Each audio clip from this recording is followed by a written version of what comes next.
Oh, I also realized none of y'all have actually seen my current headset, which is appropriate for this character. Oh, goodness gracious. I had something Right. appropriate for my. Oh, hell yeah. Nice. Yeah. Oh,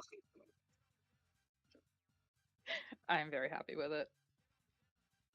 My last headset died, and I was just like, fuck it. I want a pink gamer girl headset with light up kitty cat ears. the RGB kitty cat ears help you play better. This is fact. Yeah. That's just ask any physicist. That's just how it works. Cat ears. Got their cat ears for. I see you. They started finally rolling better. What? I don't believe that. Oh,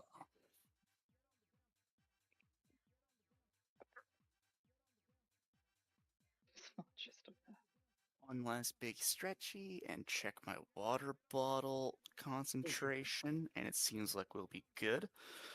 I'll be your flight attendant for this adventure. Loose plan for the evening is to go through a very first run to see just how a run goes, figure out how rolls work and stuff. Goal is for that to take an hour 30, get a water bottle break, and then go do some downtime stuff, or as we like to call it, buying attention from the dungeon master. Alrighty. Any last minute questions before I send us into the shit show? Not specifically. I'm sure they will come up as we go. Gee. I'll just make sure I've got the rule book open so I can Oh yeah, that might. quick reference.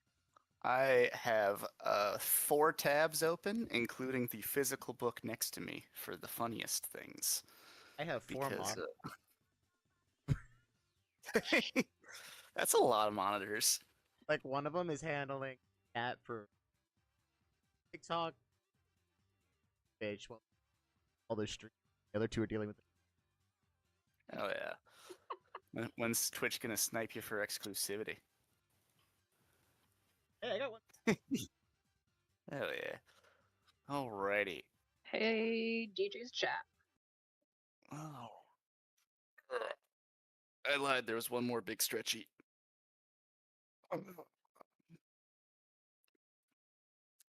Phenomenal. Go a bit quiet for a bit on this one because we don't have a perfect scenario for this, but I will welcome us all back to Hillview, such named not because of a luscious landscape atop of a mountain, but no, because we can see a hill from here. We find ourselves in the wonderful rural Midwest of basically America. No, fuck it, it's America. I can set canon. I am a cruel god. And we find ourselves, I say us, I'm not involved, but we find ourselves in the late summer of 2007. This hit new video game called Halo 3 just came out. They're wondering how many more they can milk out of this series, but honestly, if they keep making them, I'll keep buying them at least. I mean, what? They're not going to get past 5. The story wrapped quite beautifully in 3, but I'm getting ahead of myself. Here we have a group of outcasts. Degenerates isn't the kindest word, but it's a word I might use. But outcasts, weirdos, dare I even say nerds. The weirdos here. And they've been spending the last 3 months of their time figuring out this new craze that happened because the time-space reality near Hillview is a little bit squishy. It's a bit easy to open portals into the next dimension over. And this is why the wonderful scientific facility Dara set up shop here, making this town a wonderful bit of middle-class utopia. It's perfect if you're over the age of 25. If you're a teenager, this town sucks. Fortunately, the second best thing came to Hillview, and that is the hobby of taking these portals, going to the alternate dimensions, and finding the weirdest shit to get footage of to put back up on YouTube. It's stupid, it's dangerous, it's got the parents in a moral panic, and it's the coolest shit ever. Our kids here found themselves getting good enough at this over the course of the summer, doing practice runs throughout the town, getting good at stuff, figuring out what is safe dismounts, what is not safe dismounts, learning how to handle taking a hit, stuff like that. Essentially, a beautiful whole summer of making friends, training arcs, and getting the allowance saved up to get some circuit bent ray guns. And we find ourselves, it's the last week before school starts back up. And somebody finally decides that we're ready. Who do we think would make the call? Kitty. Hell yeah, this makes sense. And now we've spent the whole summer getting ready for this shit, and summer's over. If we're gonna do it, we need to do it fucking now. It's now or never, y'all. It's now or never. Now, you guys have had a wonderful bit of preparation. You've mapped out some stuff via wiki diving, blogs, stuff like that. You've got a decent mapping out of what you think is going to be a great first run. You got a one-way portal behind the Burger Lover joint that goes into Vastiche, and you know that it goes to Vastiche because you sent in a little drone. You lost the drone. Who cares? That's fine. It only was your older brother's. One of you has an older brother. There's enough family I can just arbitrarily throw out hooks and there'll be a success hit. Exactly. It's Yep. wonderful. We're in that we're in that part of town where there's everyone knows everybody, and every family puts out like 2 pastors from the seminary church. Ugh. There's 2 in the town. I checked.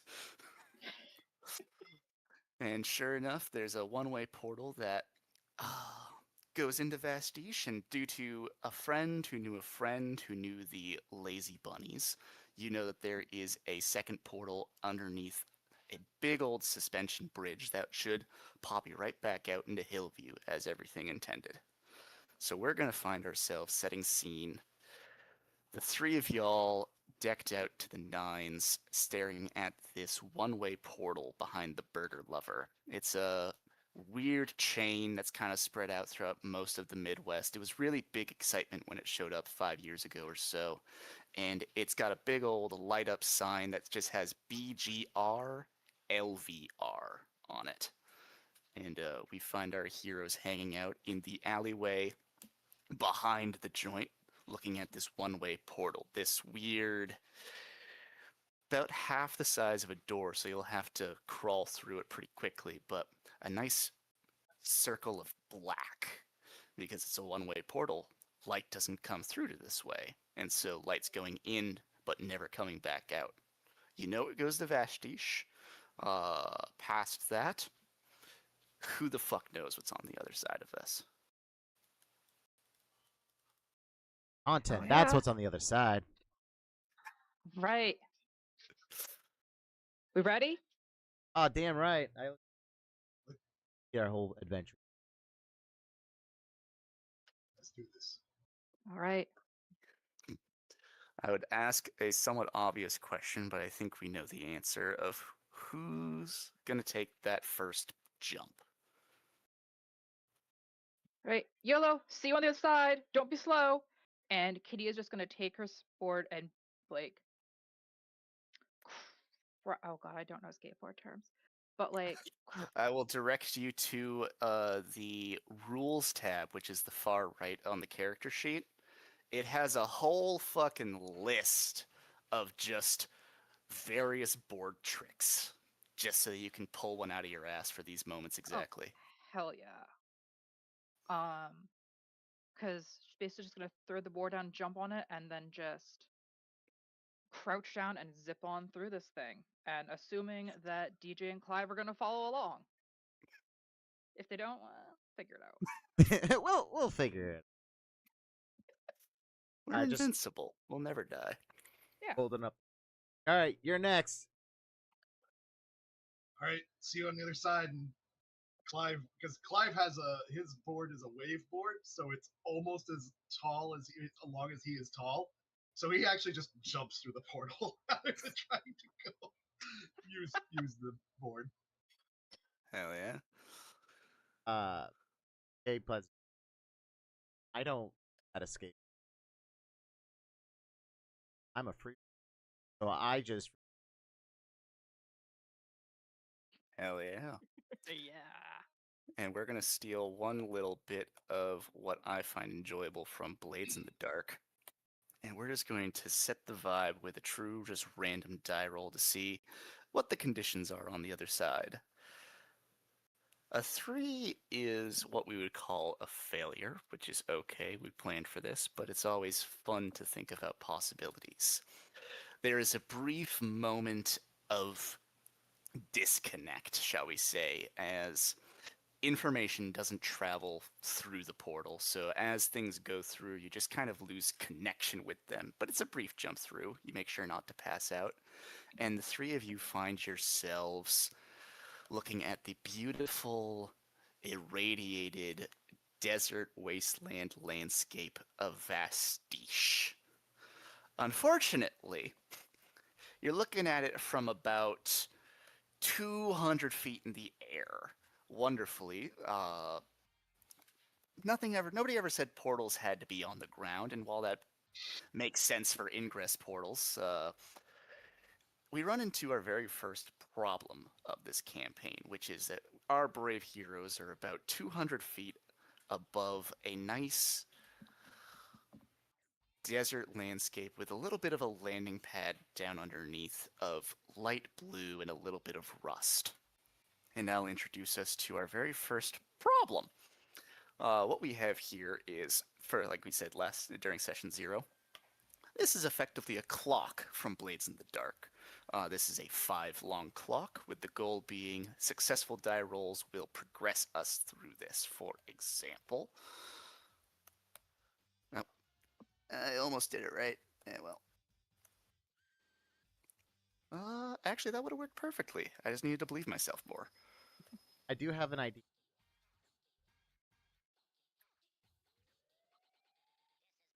This is truly no initiative order. It's just if someone wishes to propose a idea for a cool trick or something like that, uh, it's truly who grabs the initiative first. Uh,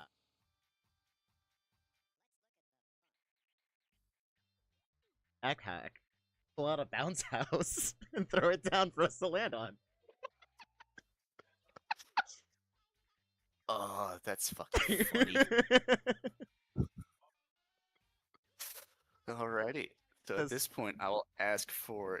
That sounds very funny as shit, and so I'll ask you how much kick, which is the lightning bolt symbol, and how many boost, which I think is the dice. It doesn't matter. How much dice and how much impact. Words are wonderful.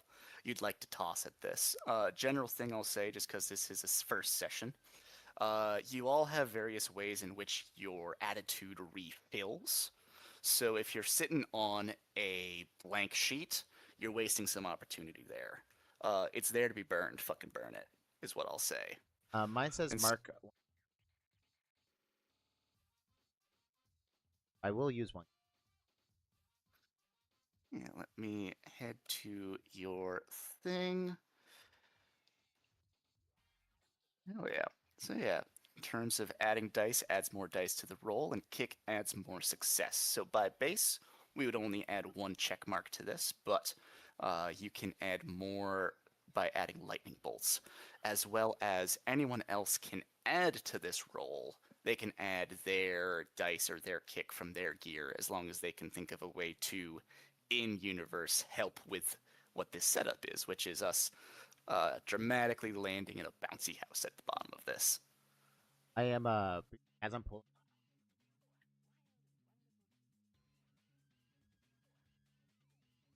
Hell yeah.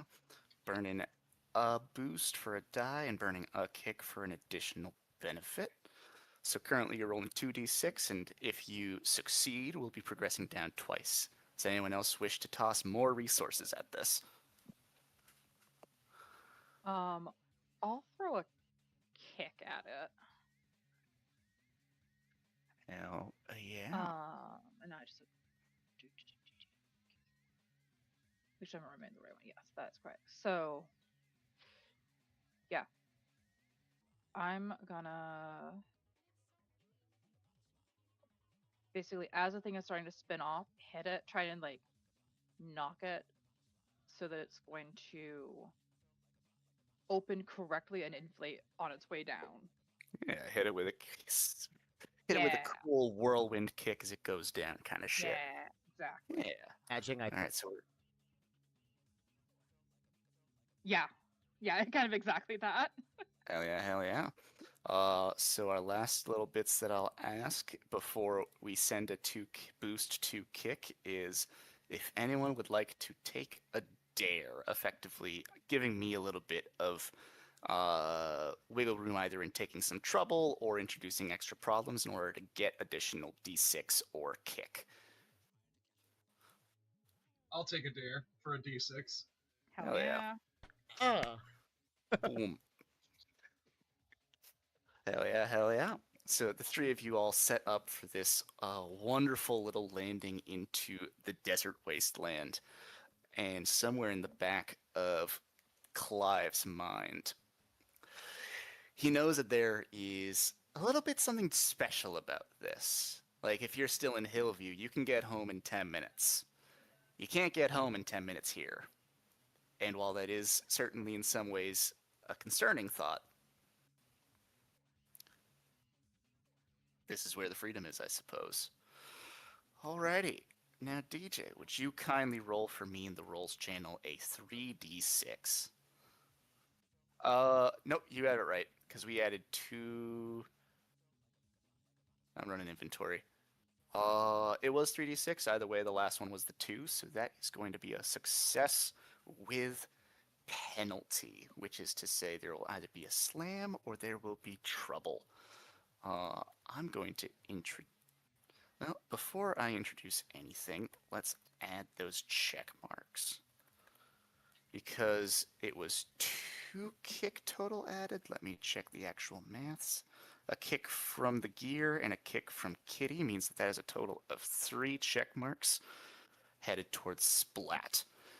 And we're going to add into the background, rather than adding a slam to DJ, we are going to add another problem that is going to be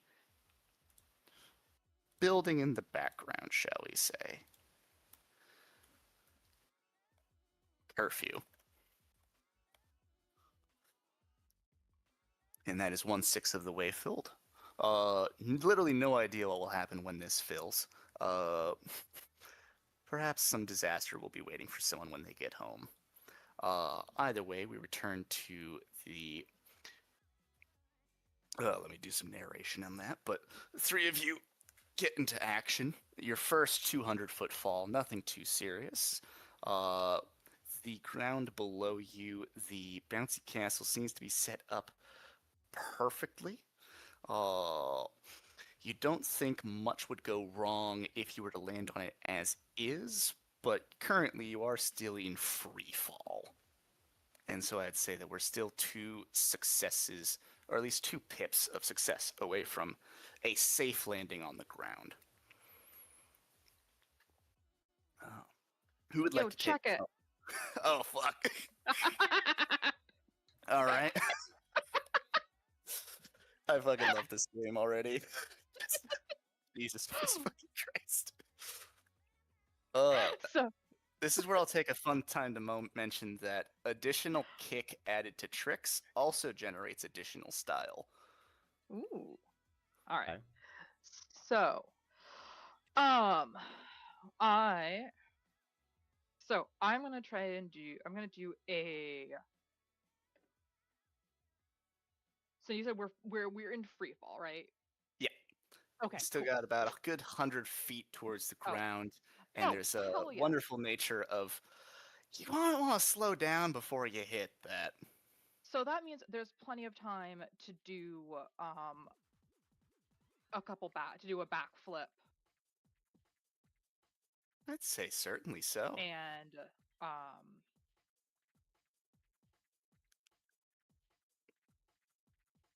wow, brain just shut off. Yeah, but that means there's plenty of time to do some sick aerial backflips Yeah. to try to ultimately then grab the board with one hand and kind of like try to pull open my coat a little bit. It is not a parachute. It is not designed for this. It's a photonic jacket. I'm dumb. I am a teenager. I am dumb. Yes. I'm We gonna are, try to however, add a kick. Yeah. Just try to get that right. yeah. Yeah. The I ever am faithful camera person. going to. I just need to make sure I hit the right one. I am going to boost this. Hell yeah. So we're looking at 2d6 with a +2 to or a total of 2 effect right now, which means that if this succeeds, not only will the three of us be landing on the ground perfectly safely, the guts here is going to earn themselves 2 style. Woohoo.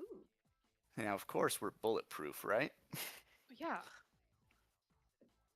Oh God. Alrighty. Oh no. Curfew. Uh-oh. That's fine. Alright. Don't worry about that problem. That's So a is later it problem. what is the command for the dice parser? Would be a /R will open /R, up okay. the roll command, then you can put in it whatever your combinations of stuffs is. /R. We said 2d6, yeah? Yes. That is a Ooh. full perfect success Oh, on a fuck, 6. no, it is. That's right. Which means no damage taken for this risky play. I'm Hell going to go yeah. ahead and mark the 2 style on that sheet. And I believe as the guts, I get to because refill an you have attitude. because you've attempted a trick. Oh, an Yeah. additional. You had in a third d6 there because of show off that we both forgot about. Oh, that's right. It's all good. It all worked out. Oh, and just like that, the three of you have made not only your first entrance into Vastiche, we found ourselves our very first trick worthy of a compilation video. As Hell three yeah. of you pose for the camera and land on the fucking ground. I say the ground. Bounce out. On the bouncy castle. Bouncy castle. This is a castle, for we are kings. Hell yeah. Somehow it man actually a- says Neon Disaster on the castle though. I like land outside. Which just leads to the very fun question of how did we know to prep a bouncy castle? And the best answer is shut the fuck up. Oh no, I can pull I out mean- anything.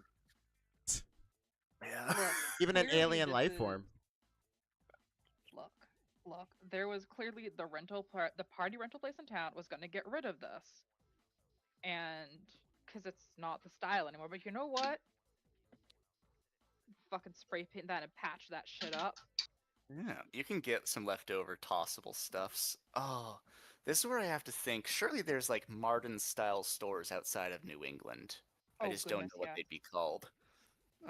We'll call them Fardins because they're far away and it's funny. Oh.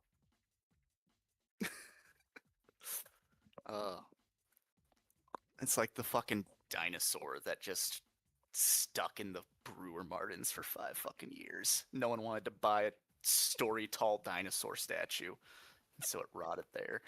God, But the shit that Martins end up with. it's fucking mysterious. I don't even know how they like acquire that, but It's surplus and salvage, my dude. But yeah. surplus and salvage, gotta love it. But nah, welcome to the wonderful, terrible land of Vastiche. We find ourselves surrounded by a very distinct, grossly yellow, radioactive yellow sand. Very Kraft mac and cheese-esque. And we find ourselves in the wonderful land of Vastiche, which is very much modern-ish day if you ignore the nuclear devastation of whatever the hell forever war sundered this place.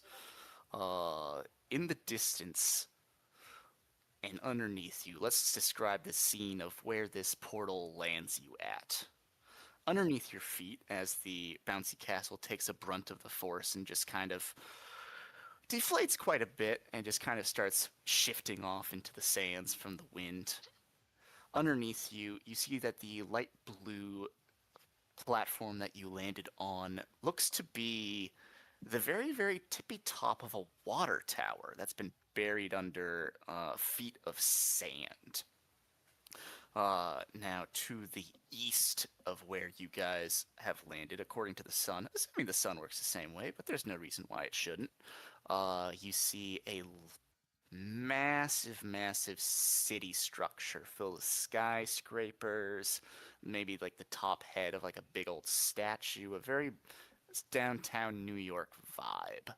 Now, to the west, we'll direct our attention to a massive, massive suspension bridge that you guys would know from the wikis as the overpass.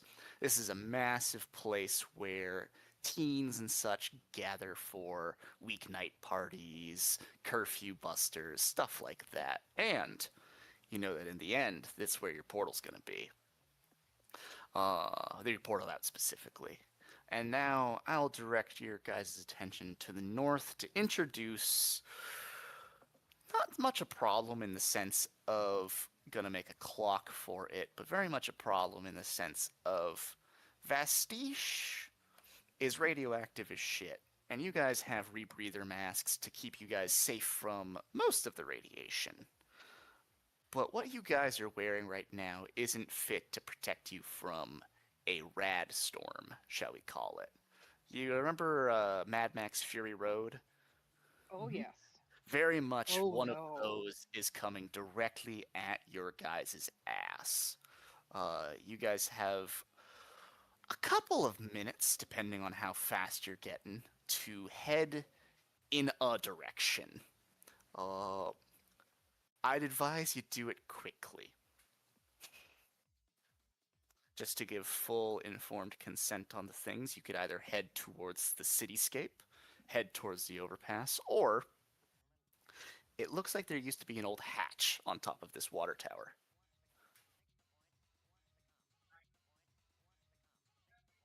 Let's do it. Hell Yeah. yeah. Now, who's gonna take the brave crack at popping this fucking thing open? I'll do it. Hell yeah, Clive. Go, Clive. We love Clive. Is there anything?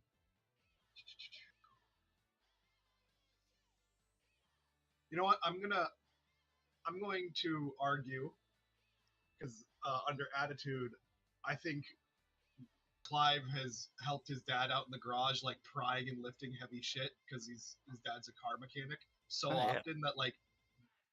So, I think that'll justify the use of an attitude there. That sounds reasonable. Hell, you could even try to pry this shit open with your lightsaber. Yeah, You know, got a almost lightsaber, at home. sir. I know, but then like if I wreck it, we can't close it for the rad storm. Oh shit, so that was I'm- rather intelligent. Yeah. Shit, we're I capable of will- smarts. So I'll mark off one of my boost dice, and then 4, 2d.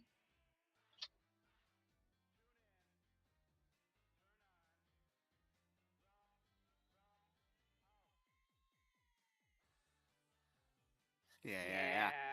Get the So that's- show.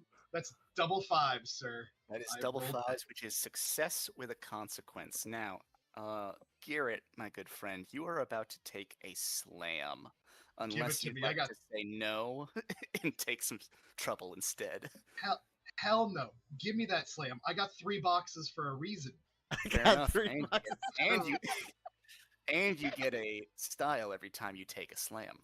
Oh. He walks it Okay. off. So Oh, that's you've got yourself. You pull up. There's a lovely little bit of scrap. What used to be like a rung on a ladder, so someone could like climb down the side of a water tower to inspect it. you quickly, with some quick thinking, get that underneath the rusted as hell hatch to this. And just like your father taught you, you don't need strength when you got leverage, but strength helps. And with a little bit of effort, the thing flies open. Now, unfortunately, Clive,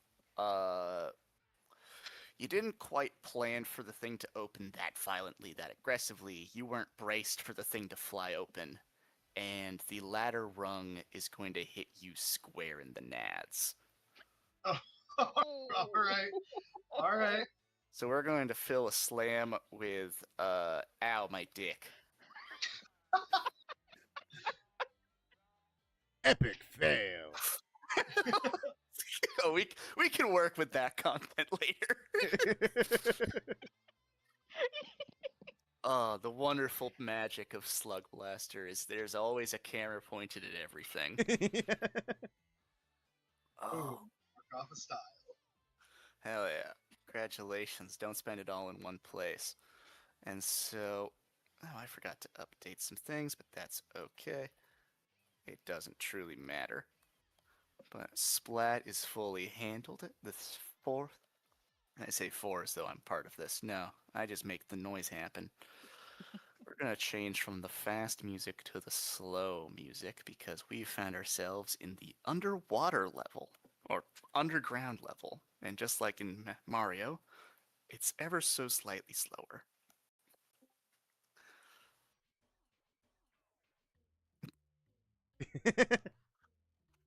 Oh god, I do love humming the bass line, which is the song that plays from Hideki Naganuma.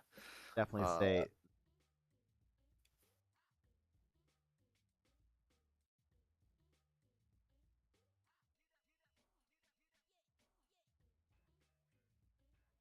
type of pant. Are you aware? Really with the beige. Denim, denim, denim. Perfect. I love that. So yeah, welcome to, this is a water tower. You guys land inside. Clive shutting the hatch behind you guys to keep you safe from anything up the stairs. And so there's always the passive level of radiation of this place, but you got masks for that. Just don't drink any standing water, and you probably won't grow any extra limbs. Uh, Now, this water tower connects into the basin, and much like you might know, water towers are connected to the water network, and they go up and down to keep a steady pressure as water flows up. You guys don't actually know that, you're teenagers, but what it does mean is that this thing has a direct tunnel down into the water network of this old city.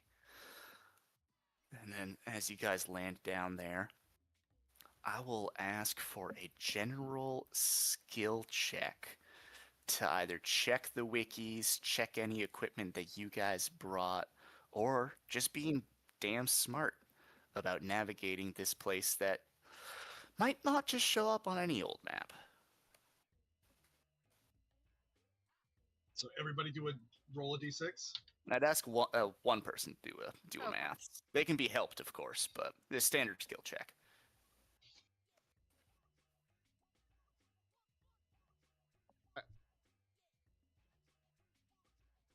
Yeah, you're all good. You guys have landed in the underground water network for this place. And this place connects to a lot of fucking places. You guys had a loose idea that you guys wanted to get to a place, i.e., the building with the F-14 fighter sticking out of it for tagging purposes. And you're sure that this place could connect there. It's mostly just finding the right tunnels for that. And so this is a skill check to like check wikis, do like a Google Maps search for Vastiche, or like just be damn smart trying to figure out which tunnels to like lead us down to like get to where we wish to get.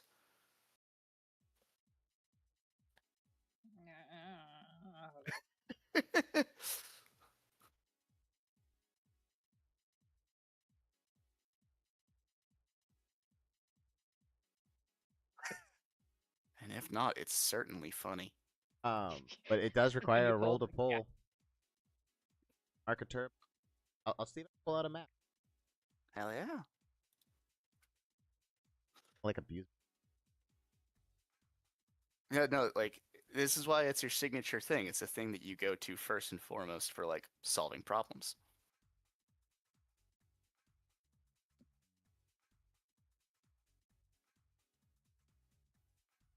Base 1d6, if you add extra stuff either from your attitude, getting some help from a friend, shit like that, you could roll more, but this is uh turbo, I believe, is just the 4 charges of stuff that your gear has. You can be spending one of those 4 uses to use a unique thing of the item, like your astral intake, or you could spend it for the relevant symbol. So you could check this checkbox to add impact, or Okay. one of these d6s to add an extra die to it. At recent. This gear innately does not have a recharge like your attitude does, but at the end of every mission, everyone goes home and charges up their cell phones. Okay. Gotcha. Okay. So Yeah. I'll save it in case.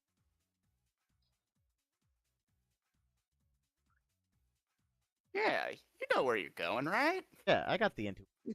Yeah. Yeah. It's it's good enough to convince a teenager. Plus my vibes. Yeah, the vibes are the vibes are good. Now the group of you all are going to be walking down. DJ has a pretty decent idea of let's follow the way the wind's coming from, because temperature works like that, and it's a good enough reason to get going one direction versus another. Before we go, where we came down the pipe from the top of the water tower, I will make a mark on the wall. That's pretty damn smart. Like I'll just carve like ND, neon disaster. Sir, on the we wall. got spray paint for That's these spray things. paint, man. On Oh yeah, hard lights, right? Listen, Sir, this Alright. is the Jet Set Radio game. We have spray paint Alright. here. Yeah, I'll, spray I'll I'll tag it. I'll tag it with a ND so we know where Hell we came yeah. in. The Also, very so then other people know we were here later Hell on. yeah. Yes, that.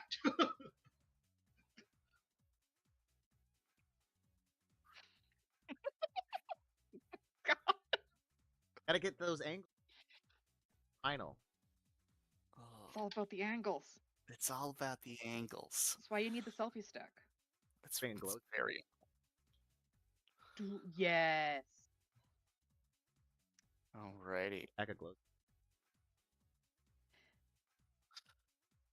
So, DJ has the very good idea of, why don't we follow the way the wind's coming from? Because, like, caves have that same thing of wind blows in from a cave. So if we follow that way, we should have our way out.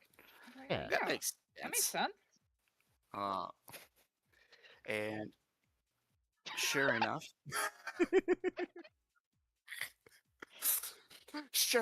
eventually, you guys connect into one of the bigger primary outlets of the place, and you see there's a flowing water coming from a direction, and well, this makes sense too.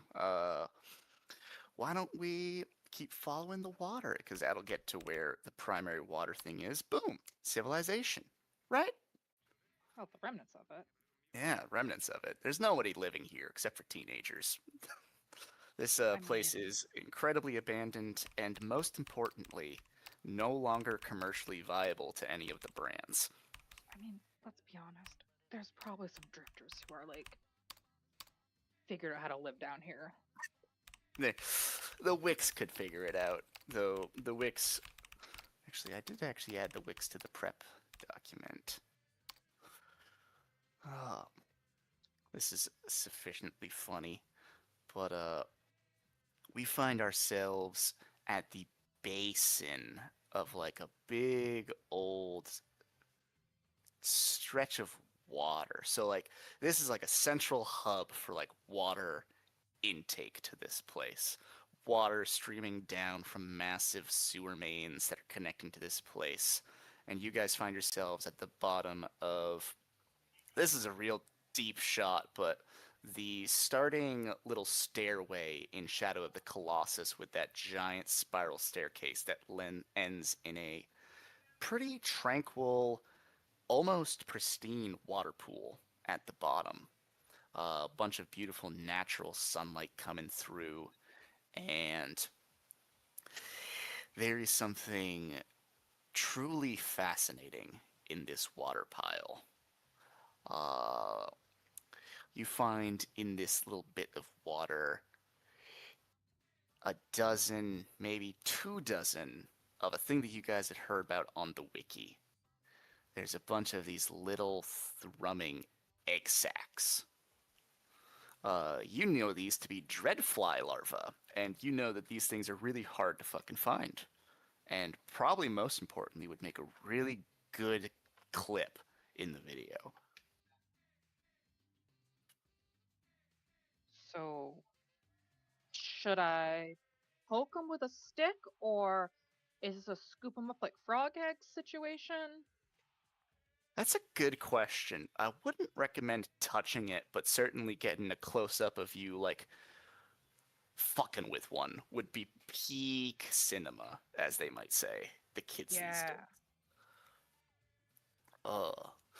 And this is where I will introduce the problem caused by our good friend DJ's not quite great navigation skills.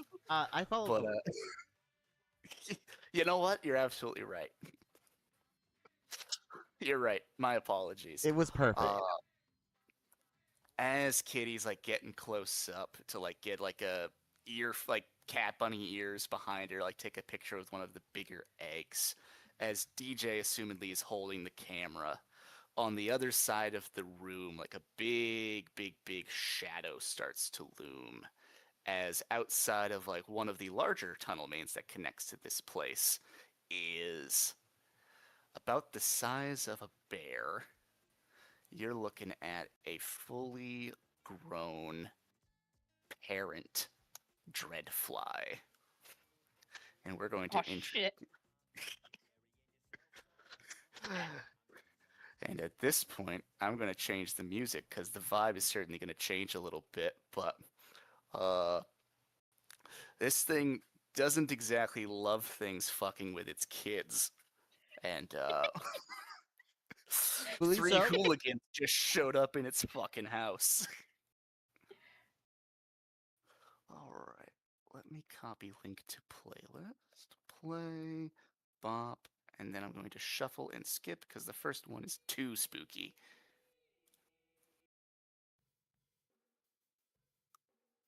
There we go. That's vibes right there. Damn, I'm good at this shit. Wow. A wonderful adult dreadfly has shown up and looks at the three of you, its eyes glowing a little cyan glow, then a blink, and it's a pink glow, then blinks again in a bright yellow glow from its eyes. You don't know, you didn't ever read much of these on the wiki. No one's really gotten too close to these things. It's not recommended, at least.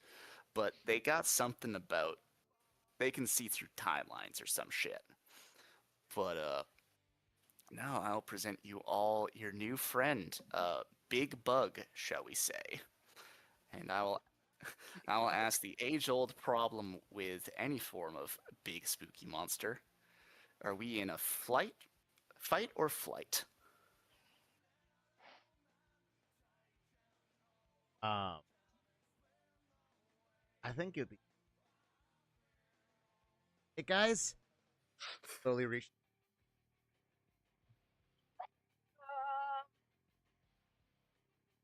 I mean, I don't really want to hurt the wildlife. The thing, I don't want to interrupt, but it is very funny. The thing will just start looking at you and salivating. It is very clear that this wildlife is willing to hurt you. What if I hit it with a reverse gravity bow? Reverse gravity air. Kind of like.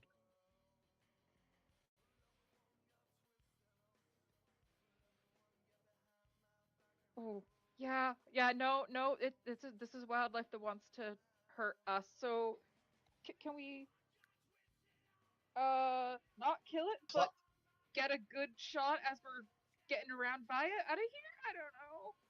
Alright, we running? I We can run, fight. right? If you want to fight, we can fight. I'm not the fighter. I was just asking you two. That's why. Clive I- just steps forward and says, "Check it," and Oh boy. I was about to say, Uh, this is one of those cases where the grit would probably have the last say. yeah, Clive just in his like no smile, just check it.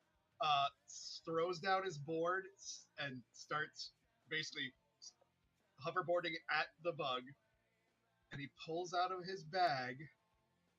And you all knew it was going to happen on the first episode. He pulls out a Super Nintendo cartridge. He pulls out Chrono Trigger, and he slaps it into the sheath of his Nega Friction sword, and pulls his blade, and it is the katana that Chrono wields in Chrono Trigger. And he's gonna go for it. He's gonna attack the bug. Can Alrighty. I add a kick? Oh, easily so. Just tell us how Um, you're helping. So, I'll use actually backpack things out to help him, but I'm gonna want to pull out something that's equivalent to Endo Power Glove as an attachment for him, just to add the kick and toss it to him as he starts. Heck yes. Remember, I it's so bad.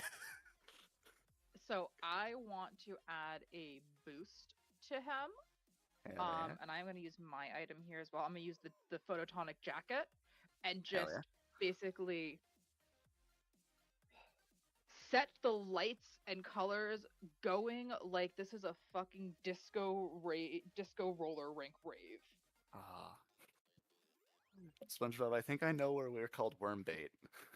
Fine days. Yeah. Start the Alright. record. All right, Clyde, your turn. Come on, So you got it. currently we have, I want to say it's +1 die from Garrett. We're getting +1 kick from DJ. And then you were adding an extra die. So this I'd have to is, die, yeah. yeah, so this is currently 3d6. Oh, I did that in the wrong channel. Worth 2 progress. I'm just trying to write that down because there's a lot of things to track. But is there anyone wanting to add more to this? Do I have to roll? Question. Nope, just pop the thing and it's good.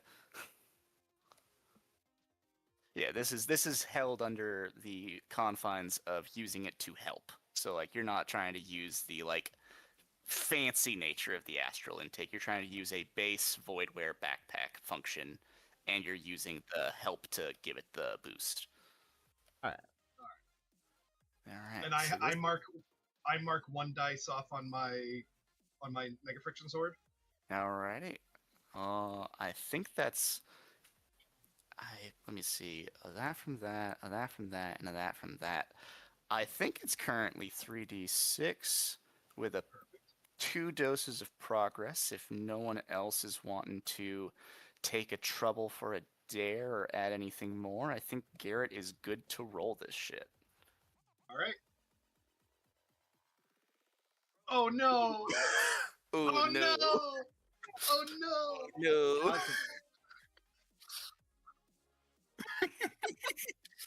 Oh no! So this beautiful thing, this beautiful tag team plan, the power glove toss to the guy, the dazzling distraction of this for the bug, just the thing gets ever so close, and Clive thinks he's a bit slicker than he is, kind of thing here. Uh-huh. And the thing would have worked beautifully, woefully for Clive. This is very much a thing that can see not only the light spectrum, but also the time spectrum. And it did not like what its future was about to be. Now, Garrett, you're about to check from earlier. You said check it, right? I sure did, and I'm reading All what right. that means right now. Alrighty. So, well, let's just go triple check the reading of it just to Yeah. make sure I'm not gonna lead you Any astray here. I'm mostly checking and, if you get the style. no, if I The succeed, style but is on success. yeah, Yeah, I think and I only get. Yeah. problems are always worse. Alrighty, so it's at this point I will inform you that Clive is about to be taking not just a slam, but a super slam. What this Oh means No. is that no. at the end of at the end of a run, all slams go away. Teenagers, they walk that shit off. If everyone knows they do that.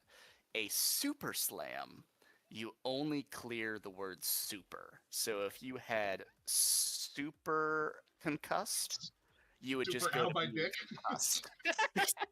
Super ow my dick. Uh, and so you may, of course, nope this. It will cost you 4 trouble, or you could spend 2 trouble to slam or nope this down to just a single slam. That would go away at the end of the run. I will take 2 trouble to get it down to a regular slam. Alrighty, so. Uh, sorry, one moment. This is no longer theme song worthy. Yeah, my fast song is not. We tried our best. Although I was really thank you for that, Adam. I was Yeah, not expecting. it's why I get them because it is just good. Uh, anyways, we'll just set that up because we're gonna be in Fastland for a bit here. Uh, the thing gracefully like skitters back on like at least a half dozen little slimy proboscises. Yeah, it's got 12 noses. What do you know about flies? Uh, Jesus. the Oh thing god, it eats dodges. with its feet. The thing skitters out of the way of Clive's downward slash, and the thing, in the briefest of moments, will get a proboscis stuck onto the side of Clive's neck. Now, if this was a standard horror movie, what we would see is a bunch of viscera coming out as Clive just kind of fucking dies. But we're in the multiverse. Shit gets weird. And as the proboscis like grabs onto like a bit of Clive's skin and pulls away, we see coming out of Clive a different version of Clive. Oh no, my evil Uh, twin from an alternate timeline. Unironically, yes. See, Oh shit! this thing is a dreadfly. This thing is capable of seeing various timelines, and what it's very good at with its little feeler things is finding the weirdest ones, the funniest ones, or perhaps most importantly, the you that would be most delicious. And it brings that Clive to this reality. Uh, and so it has found a lovely little second Clive, and this one's significantly more delicious than Clive, so it doesn't care about Clive anymore. Uh, but the thing is very much going to start like wrapping up cocooning and like saving for later this other Clive that we're going to call Cleveland because this isn't Clive, this is Cleveland, and it's better to start disassociating now. I thought it was for Clive. That one's gonna be. Yeah, Oh ooh, that'd be a man, good one you're as gonna have well. the weirdest hickey to explain when we get home. There will probably be a little hickey, but more importantly, Clive's probably feeling a little bit of existential dread right They're gonna think now. I gave it. What if we kissed in the Dreadfly pit?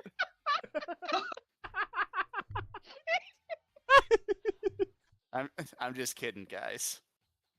Unless, Unless well, for better or worse, and this is gonna sound very, very macabre. The thing's a little bit less interested in you guys now. We should go now, I think, while it's distracted and not think about too much what just happened. Yep. Yep. I agree. We'll cut that part from the from. Yeah, maybe she edit that part out. We can work around this kind of thing. It's okay. We'll use the setup as Cleveland like was an. Cleveland was never real, so to speak, but the timeline of like a Clive that could have become Cleveland gets extinguished kind of thing.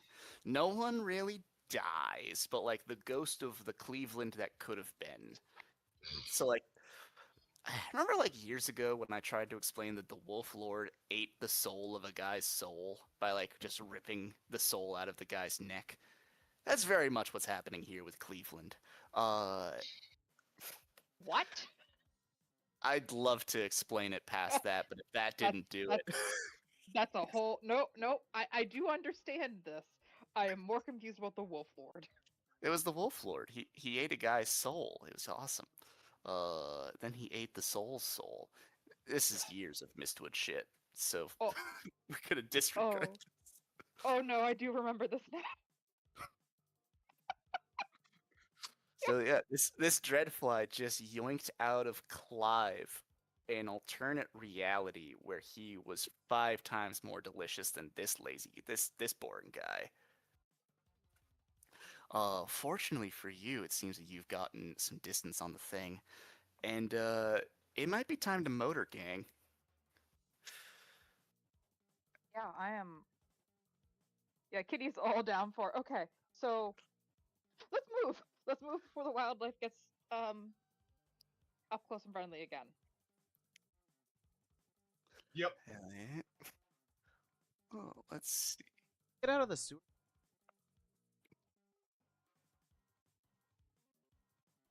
Yes. Yes, it makes a lot Go of up. sense. No. Let's go up now.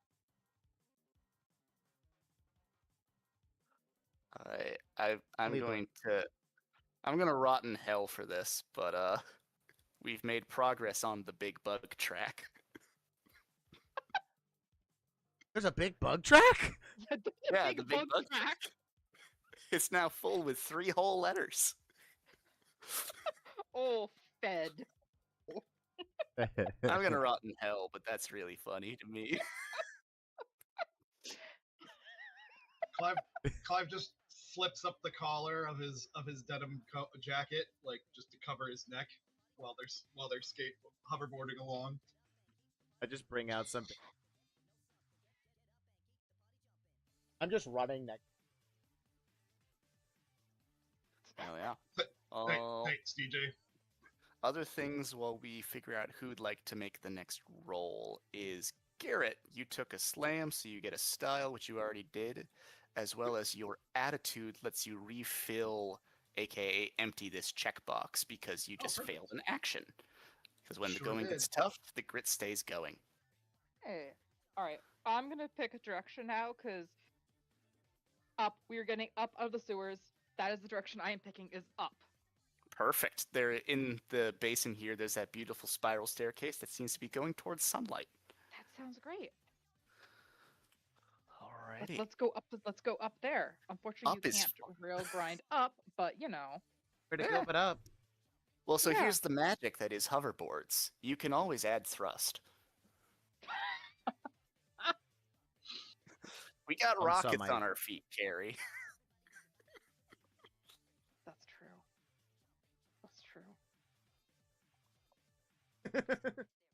There's actually a really nice art of like free running shoes, and it has like a little click on the side for how much traction you want, and it goes to 6.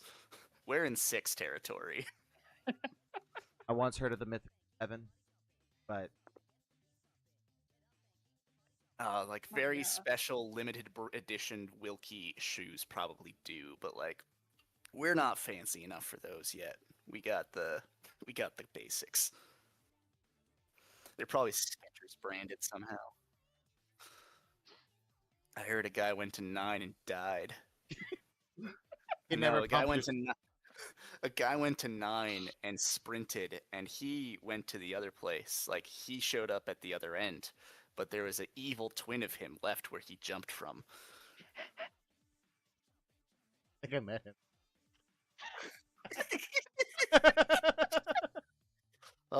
Gone and soon to be forgotten.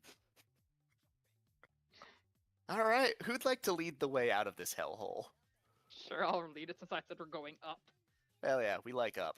Up is a good place. Get that camera. Alright, so this is just a basic 1d6. 1d6 unless you get to add more stuffs. Anyone could add stuffs. This is very much a group versus a bug problem.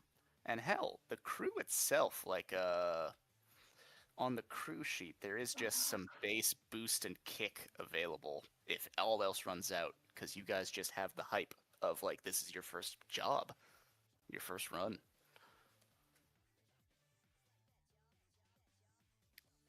I help boost.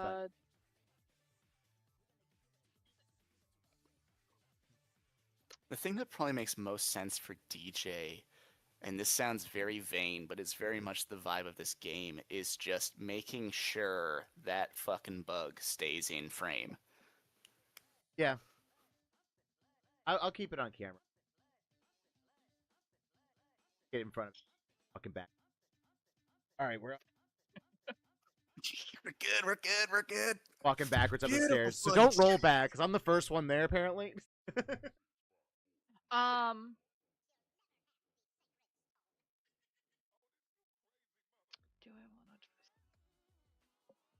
to... I'll use one of Yeah. Add a boost. You know what? Fuck it. Check it.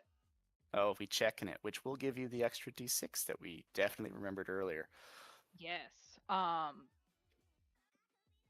So I am going to get a running go to get started up this staircase. And then, as I said, we've got hoverboards. So these are some rockets. So we can jump up and grind up a rail because physics don't work here. Yeah, We well, ignore physics are working perfectly, is exactly what's happening. Ah, Yeah. You said that with confidence, and now you're going like I got that on stream. Like live, you're like physics don't work here. I'm like, yeah, you're right, kitty. Damn right. Yeah, That's me hyping you. So I think that boosts it to 3d6. That was currently 3d6, and I'll be evil voice in the ear and remind you that every kick added to a trick is also style. So you could get this to 3 kick and solve the problem and get 4 style. I'm supposed to be marking style as a. Yeah, I'll add a kick I haven't. as well. Good. Because you know what, we're figuring out just how reckless Kitty is at this point. Hell yeah. So currently it would get the bug to 5/6 of the way solved. Does anyone have one last kick to toss at this? Ooh, Sneak Man.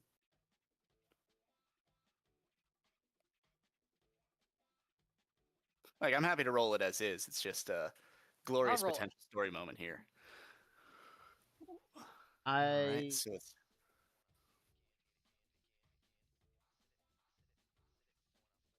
Yeah.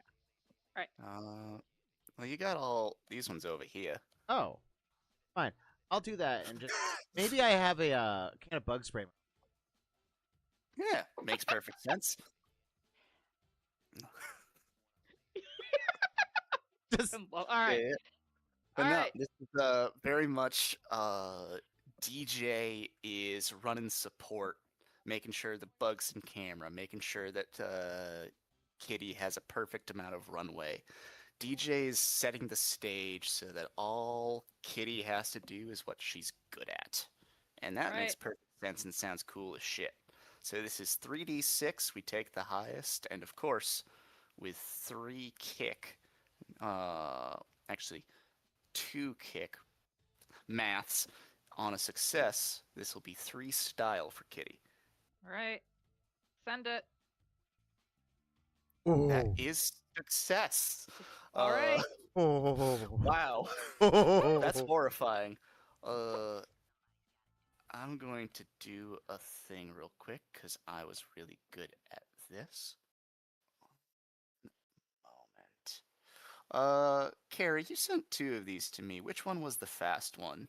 Oh. I think it was It was just a kid. No, that's I think the slow one actually. Gotcha. Hold Me Either Like a Grudge is the fast one. perfect. So we're just going to hit the play button and set the scene on this. But now, in front of Kitty is a beautiful, perfect spiral staircase up to the top of this basin. Up at the top, it looks like there is like a door closed with maybe a padlock or whatever. But like not rusted shut or anything. But just know that at the end of this, Kitty's gonna be needing to go fast enough to bust through a door. Past that, scene is yours, Carrie. Fuck 'em up. All right, let's go. So, I'm going to get rolling, get the speed going up to get up the stairs and then get the jump up onto that rail to get the kick going from the boosters on the hoverboard to just how they just build speed and build speed and build speed, going as fast as she can until she gets up to the top and flies off the end of the rail right into that door board first, hoping that this is going to bust it wide open. Hell yeah. And sure enough, there's a brief moment where the door just kind of scrunches a little bit as just the physics, the force of this movement transfers from you into it. The little soft crunch into the wrenching noise as this thing just kind of smashes open, bringing you and the rest of your crew back out into the beautiful light of not a bug pit. Hell yeah. Uh, now, I will say, let Random me. question, but does the door?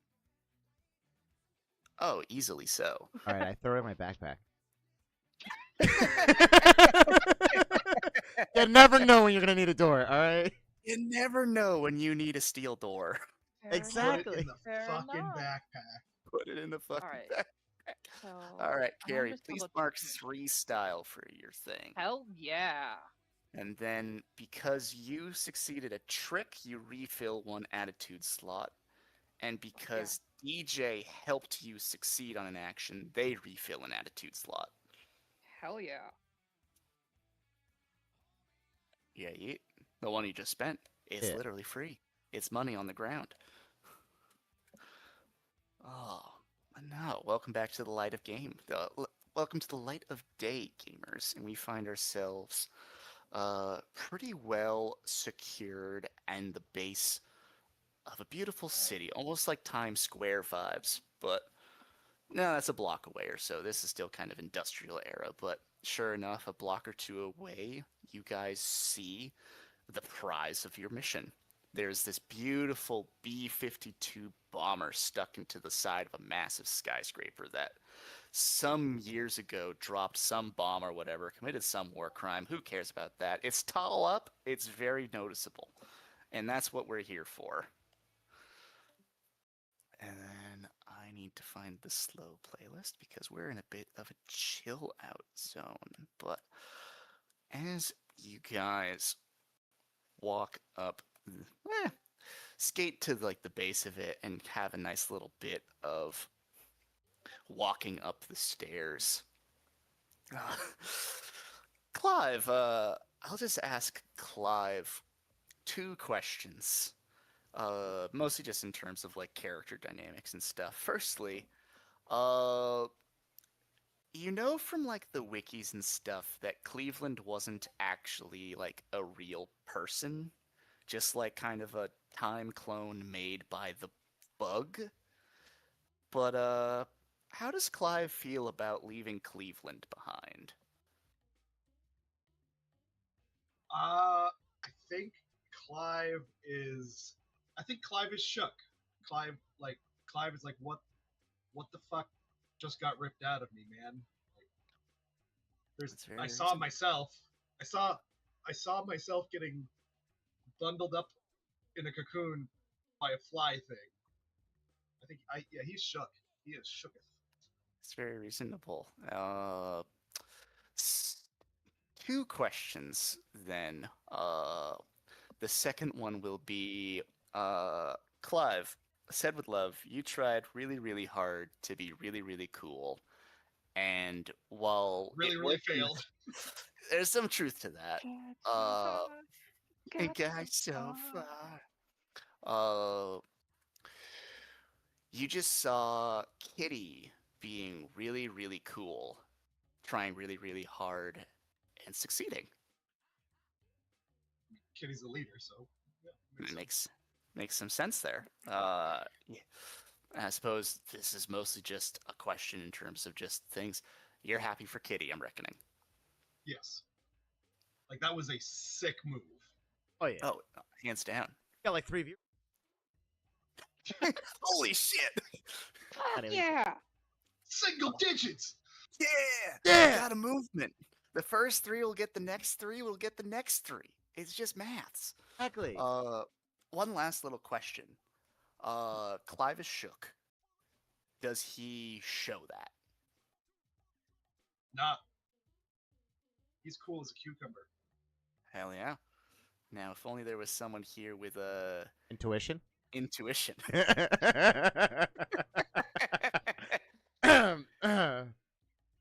Go up and give. Don't say anything. Yeah. Hey, I'm good, man. Like, thank you for the bandages and antiseptic and stuff. Give you a little pat on the head. Kind of keep the. Like you can tell, like I can tell what's up, but you can get that. I'm like, Okay. uh, Maybe later, man. Maybe later. I also have underneath hugger and active list.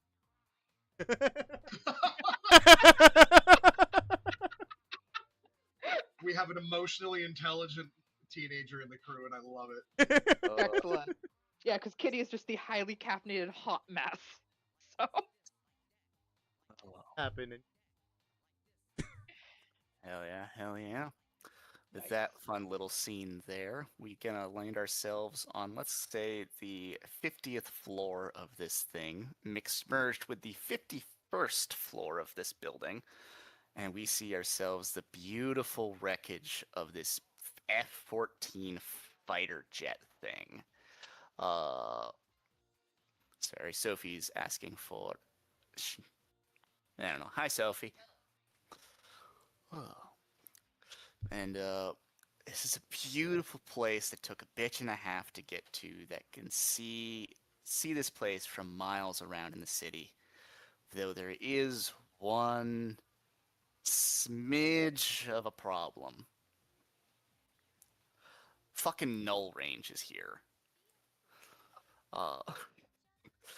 The 4 main crew members of Null Range are just kind of hanging out on the back end of the plane, just like legs dangling over the abyss of this drop, and just chilling, just having a great time.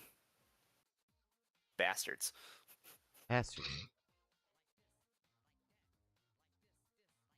As the crew of you guys like get out of the stairwell and start walking towards the plane, the leader of Null Range is actually, it doesn't say these guys are leaders, just members of it. Anyways, the main man of this group, in his douchey blazer, is just gonna catch notice of the 3 of you and just be like, "Yo, what the fuck you guys doing here?" the fuck are you guys doing here? Yo, nice blazer, nerd. Totally out last week. There's a brief collage of emotions on Curtis's faces. As it's very clear that this blazer is very much like a thing he likes, but no one else fucking likes. And the woman Is it bring your next to nerd to work day?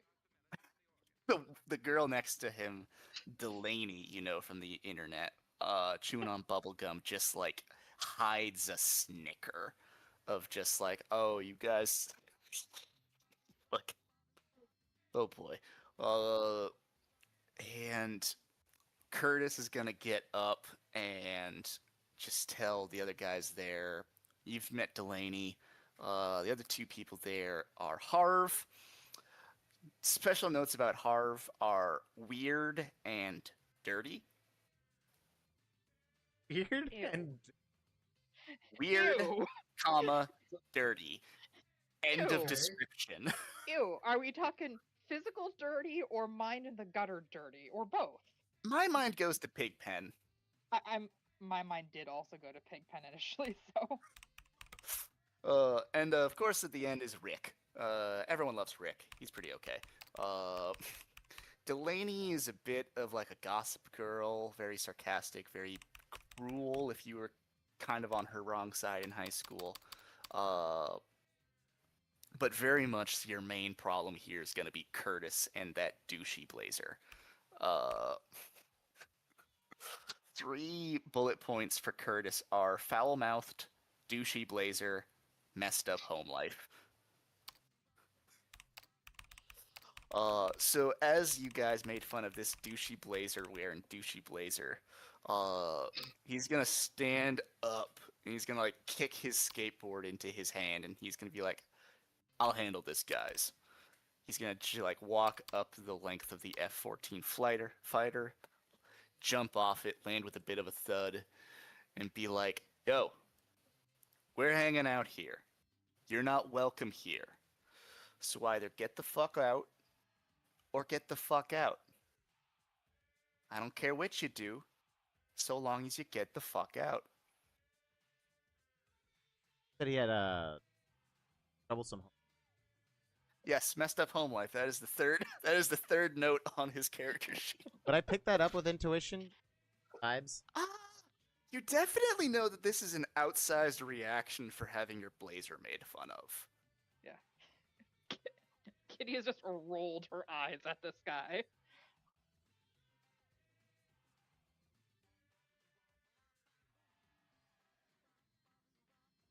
So what I'll say to him is, "Oh, Curtis, come on, buddy. Now you don't want to be like that. We're live streaming. Your future employers or your parents don't want to see you acting like this and jeopardize your future." Mm. Holy shit. Now, if this was a different gang, like if this was a different group of kids, that would work. Like Lazy Bunny, they'd be freaked the fuck out. This is null range though. This is very much the diehards. This is the group that these will be the Tony Hawks that are still trying to slug blast when they're like 35, and that's not healthy for them. And so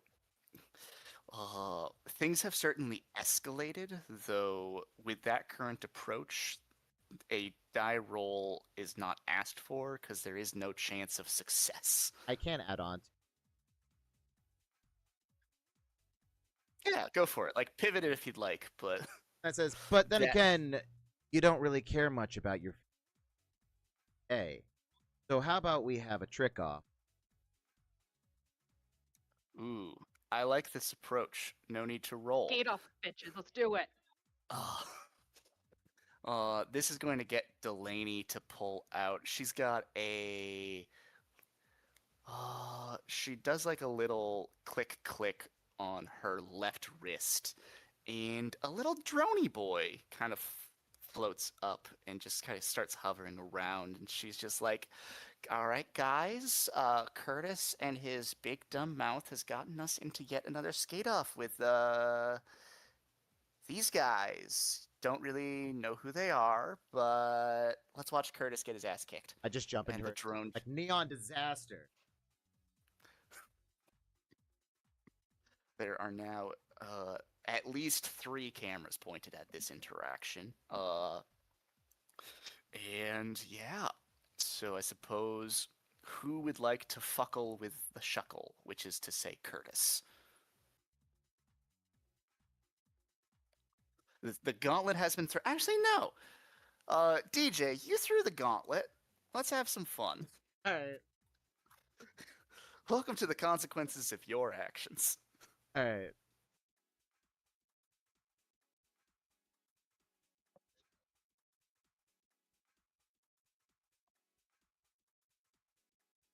So, what I'm going,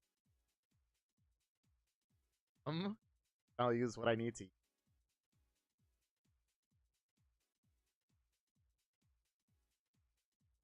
Like, I get on ready and you go on out, backpack on, at the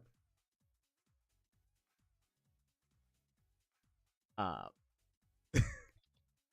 and you see me take I take 2 bows and I have it so it go up gravity, right next to jump off and pull the metal door out and get them on those because they had gravity. Kind of like see if I can surf that down using my weight down to the ground.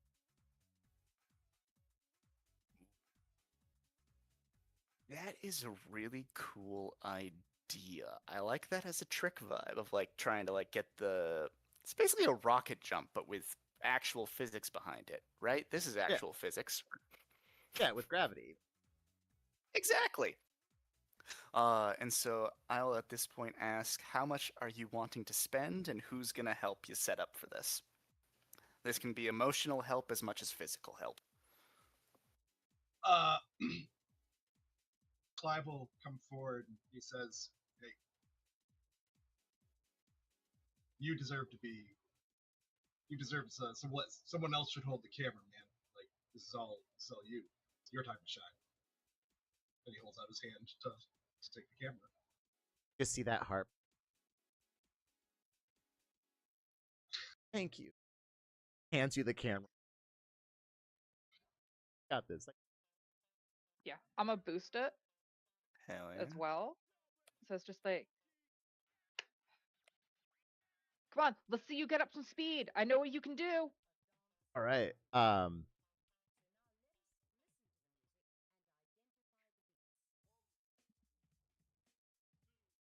Yeah, you can spend as much resource as you'd like. Okay.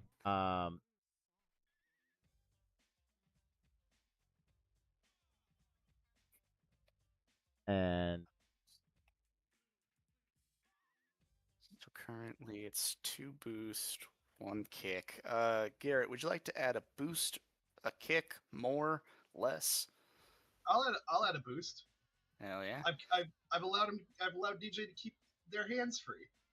Hell yeah. Yeah. I'll just mark boost in your attitude section for you. And we're at 3 boost, 1 kick, so this will be worth 2 style if you don't fuck it up. 6. 3d6. Come on. The moment where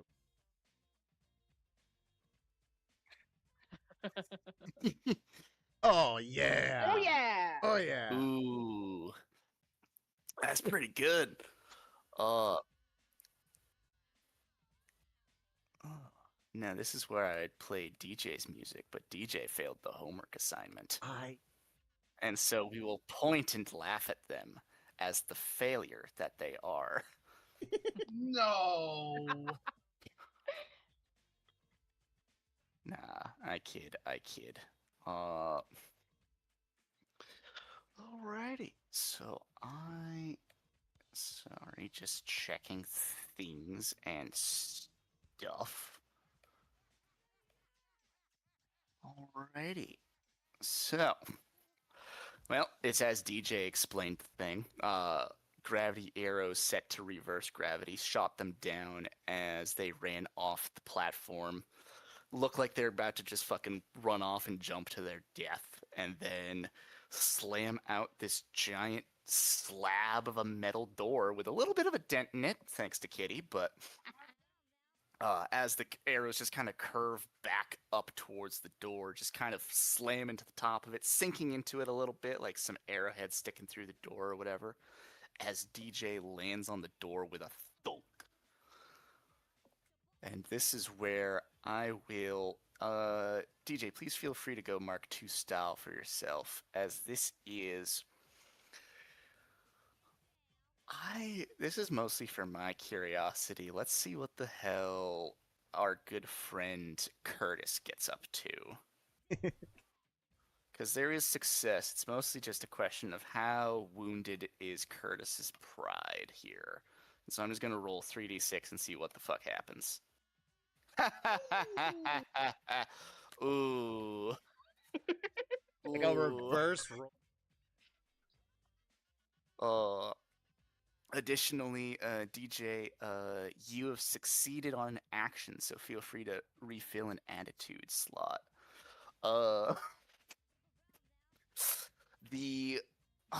Curtis sees that trick, and as you're like kind of like using like the traction to like get back up to the 50th floor, just so that you aren't like, you know, away from the rest of this role play. Let's say you landed like 10 floors down or something. It's something simple, just to avoid a 50 floor walk back up of shame.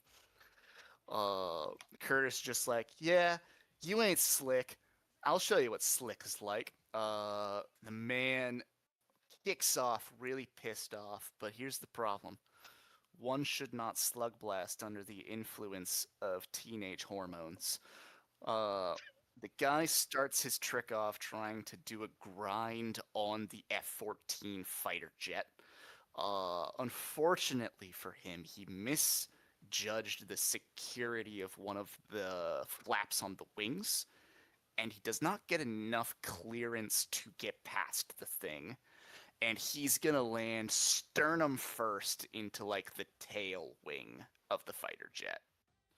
And like the wind is gone from him. Just like to quote Bert Kreischer, just a little noise comes out of him. And real respect, real. Everyone else on null range is just like, oh shit, he just got fucked up. And that's what I come on in. And there we found the disaster on disaster. Ooh. Curtis is not in any real state to be negotiating, shall we say. And so Delaney is going to like, the drone just kind of like grabs onto like the back of his jacket, lifts him back up onto this jet, and it's just like, well, there we go. Curtis once again with his big dumb head, or oh, we can think of something even meaner for Delaney to say, but I, Adam, can't think of a sufficiently barbed compliment. Well, but there goes the teenage jock trying to think with his dick again. And I guess we should just be glad it was his chest and not something he was trying to think with. Ooh, this would lead to Rick, who hasn't even looked up from his little like tablet thing, just going like, this implies he can think. Everyone laughs at the shamed teenager, for this is truly the most savage of wastelands. Curtis kind of gets to his feet and is just like, we're leaving. And Bye. a very bruised chest and pride as Curtis just kind of leads like the quartet back down the stairwell. As the guys lead, Delaney like starts wrapping up their little thing of just like, and just remember, if you liked what you saw, be sure to give it a like and a subscribe, and check out these losers. What was your guys's thing? On disaster.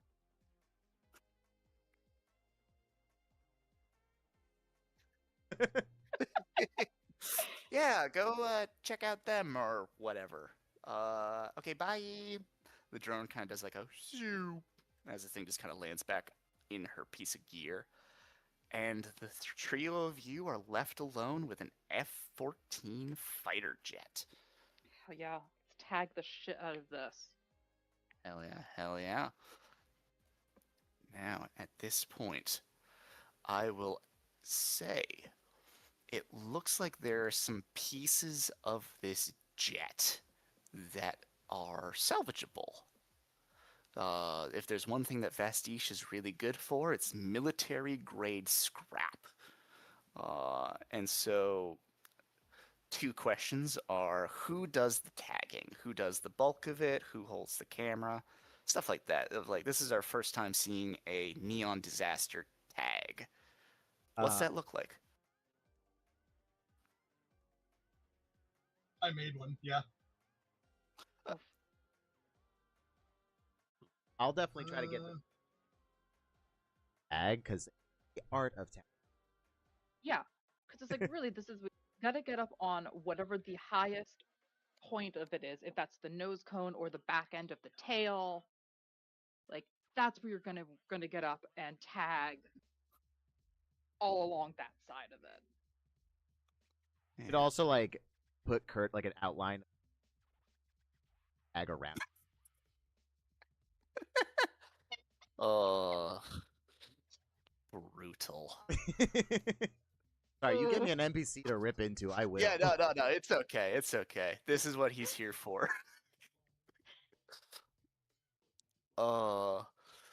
And now I will. So, who does the bulk of the spray painting? Probably I think Kitty. more. Yeah, so it's supposed to be a question of like, who gets the most joy out of like the spray painting? Who came up with the idea of tagging as a thing that we do? I think it was Kitty. Like, I definitely like Kitty has something like she wants to leave her. Yeah.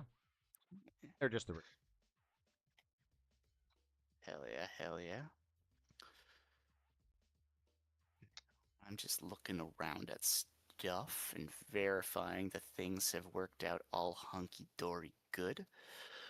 And Also- I will ask... Ooh, yes, DJ. I was gonna say one of the random talk like an NPC. Oof. That would have gotten some cackling out of Rick. I was like, all right, let me look up someone here. I'm like, oh, you look like a loading bar stuck in. Jesus Christ. Right? Oh, but no, Kitty gets to work on like getting this whole big old mural. Curtis kind of in the corner getting like kick flipped over by DJ. And it is, dare we say, a first successful tag by Neon Disaster. It's at this point I will mention that it looks like there are some pieces of this fighter jet that are salvageable. Maybe that's why Null Range was here and you just caught him on like a lunch break or some shit. But it looks like one of the engines on this thing is just fully rippable. Backpack. Okay, let's do it. Hell yeah. Absolutely no role required for this because this is the wonder of just doing things. Let's see. I'm going to do some rolls in GM to see if I like them. Yeah, I like those. Alrighty, so let me just write this out in rolls for you guys. Oh, quick. Yes. The name of. Yeah. I can even copy and paste it. Gonna go add him into. And it's Delaney. Curtis is spelled how Curtis is spelled. Alrighty, so let me just do some little paperworks here.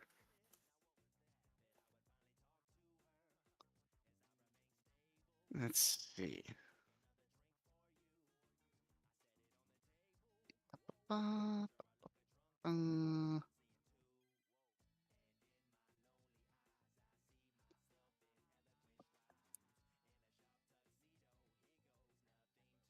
Alrighty.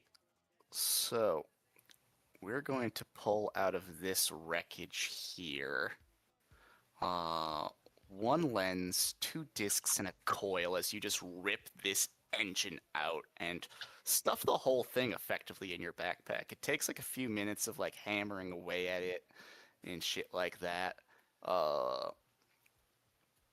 But sure enough, this engine just gets pulled out and shoved inside of the backpack, light as a feather. Uh, Yeah. though there is a smidge of a problem. And I do love that as just kind of a needle drop. As you like futzing around with this thing and finishing up the tag, it would be Clive that notices this thing, which is the whole front of this like fighter jet has ripped off, and so there's just like a half of a cockpit and then like the rest of the plane. As the hammering and stuff taken away, as like a little bit of like a power tool or like a welder thing is used to cut this thing fully out. Right as DJ finishes and like loudly reports the success of the operation, uh, Clive is going to notice something peering out of like the empty cockpit. What's looking back at you? Let me do a Google because images are always helpful.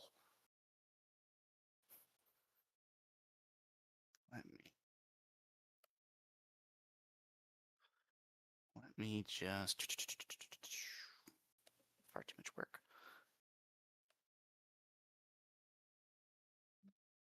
I'm gonna put this in roles because it's helpful. You're just gonna see 2 little eye stalks looking at you.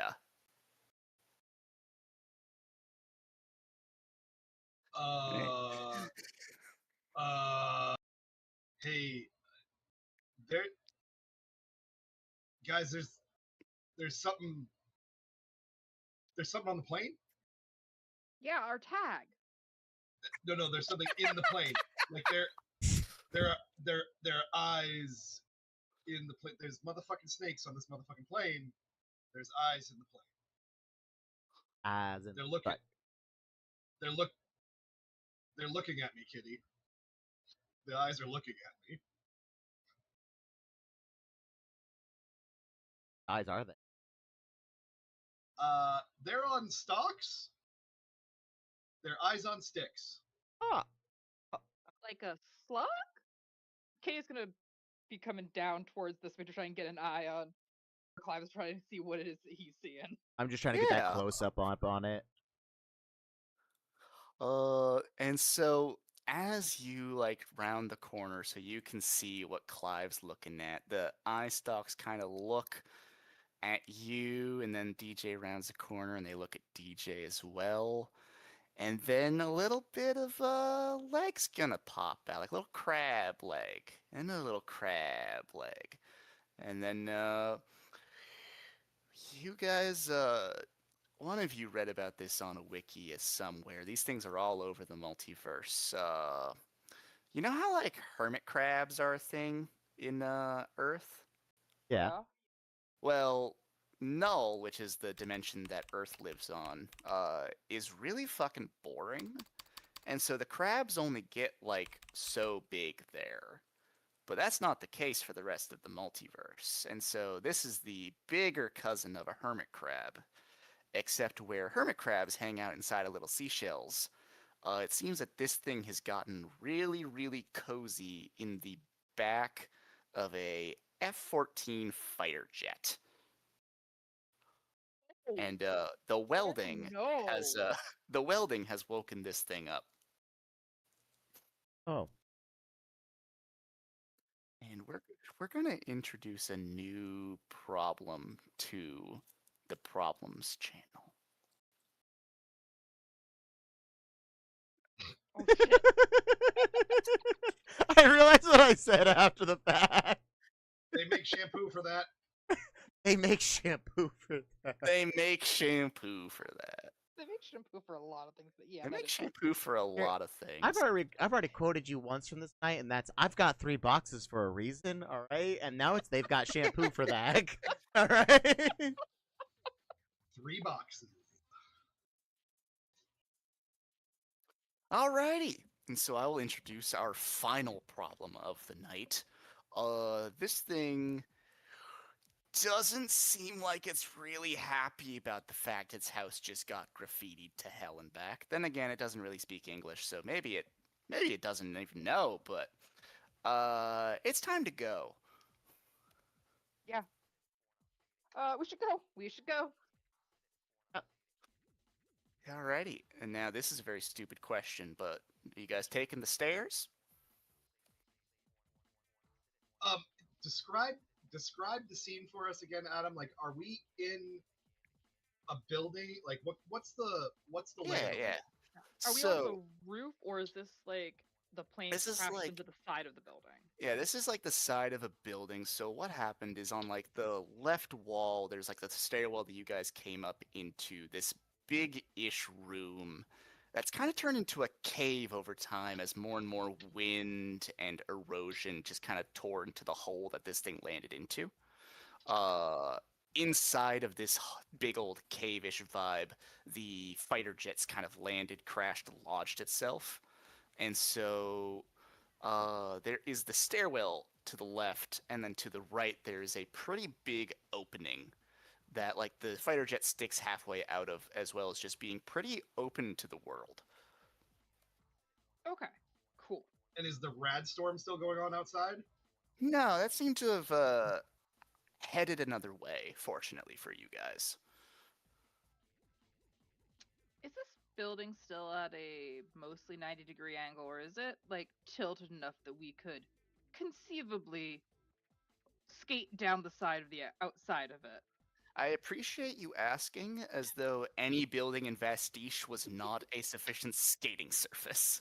But no, that is absolutely a great idea. That's very doable. I mean, that seems faster than the stairs, and also avoids the risk of running into the bugbear again. The big bug. Big bug.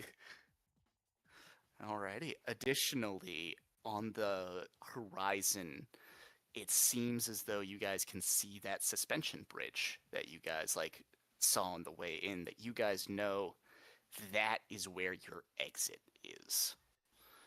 Now it's mostly, can you get there in one piece while being chased by a crab? Let's go. Oh hell yeah, we can. Let's fucking go. All right. Yeah, ready? Quick question.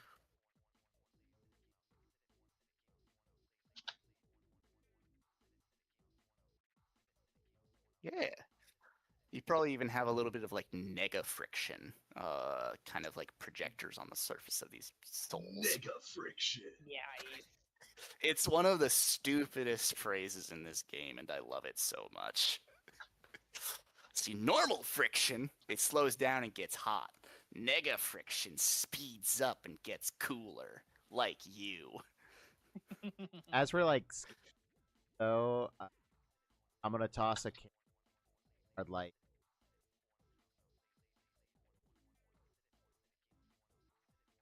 down the.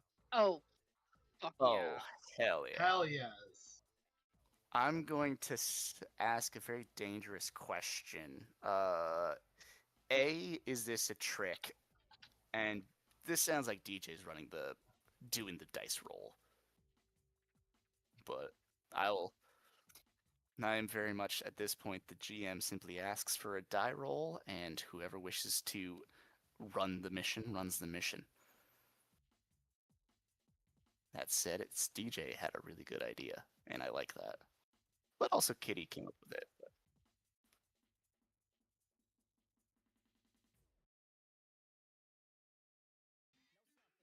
Yeah. Fuck it. Check it. Check it. Boost from heart. Base Same. 1, and then the guts just gets +1 to all tricks and shit. Yeah. Hell yeah. And I'll then give a boost as well. So that is a total of 4d6? 46, yeah. 46. Roll that shit. Let's get the fuck out of Sure. here.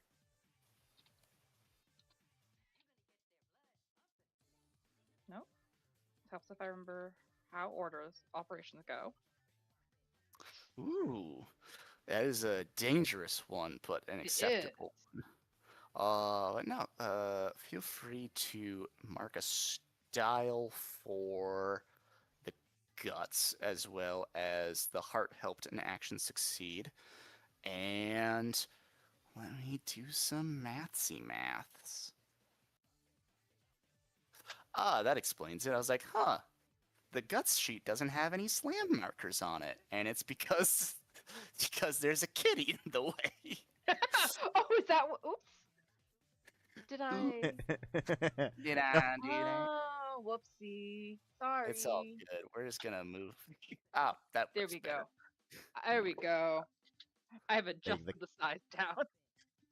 Phenomenal. But no, Kitty is about to get slammed unless you'd like to nope this. Um,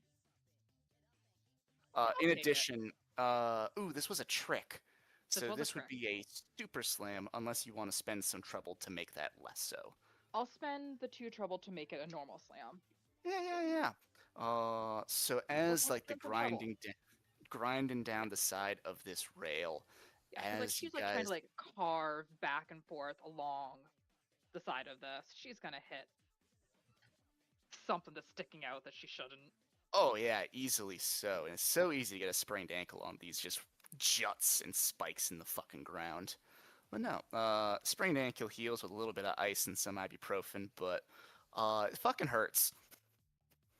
But no, we're going to mark some progress along this beautiful track, and I will propose these. You guys like land at the ground of this structure. You guys look back at this crab just to see like how quickly this thing is able to catch up behind you. And well, you guys did rip out one of its engines, but that means that it still has 2 relatively functioning ones. And this crab kicks in the turbo.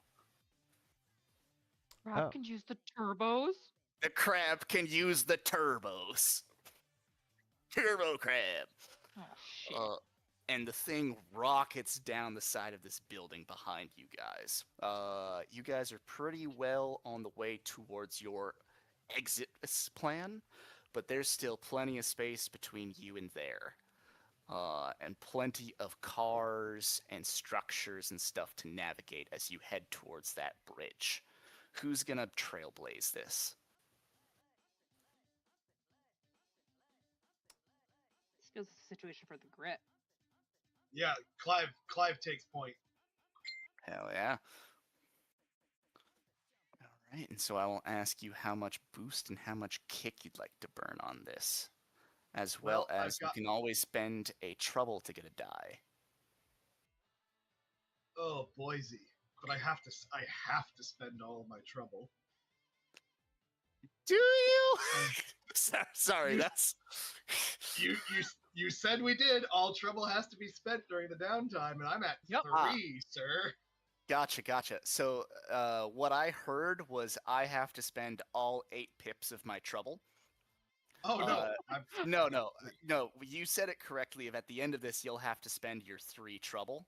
I just wanted to make sure that you didn't read that as I need to make sure that this track is full by the end of this. Oh, no, 'cause no, that is no, not true. No, no, Please, no, for the no, love of God. Um, For the love of God. so I'm gonna I boost. I will use my last boost, and I will do 1 kick. I will also boost this one. All right, so that's currently 3 boost, 1 kick, and DJ was going to say something. I'm gonna boost. Pulling out or something. Rave song Jesus. for the Yes. Yep. Not yet.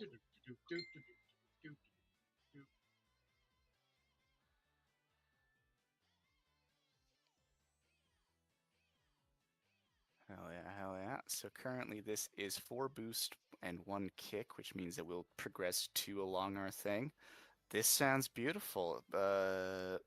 Would Garrett please describe the way in which Clive is going to be guiding us through this urban jungle? So, um, well, so Clive is going. Well, let me ask you a question, Adam. Yeah. Can my trailblazing also be used as an attempt to slow down the progress of um, the crab? Ooh. I think a success here is some combination of the guiding successfully and guiding in such a way to lead the crab through more tricky things. So a success, aka progress along this track, is some combination of the two of those. Whichever mix of Okay. that you'd like is up to you. Okay.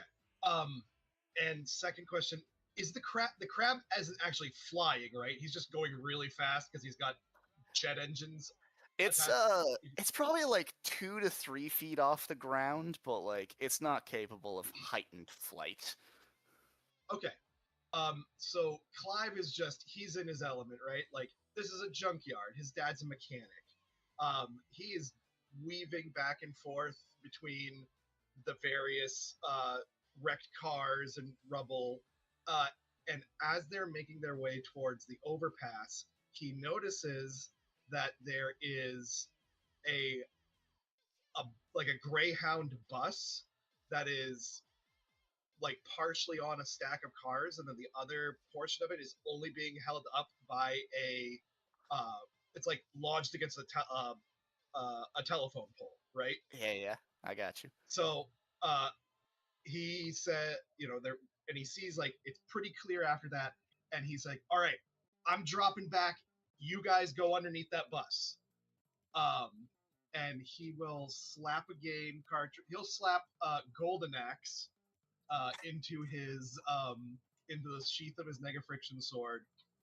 And as the other two go under the bus, he is going to swing the axe with all the speed and momentum that he's built up at the telephone pole, so that the bus drops behind him in front of the crane. Nice.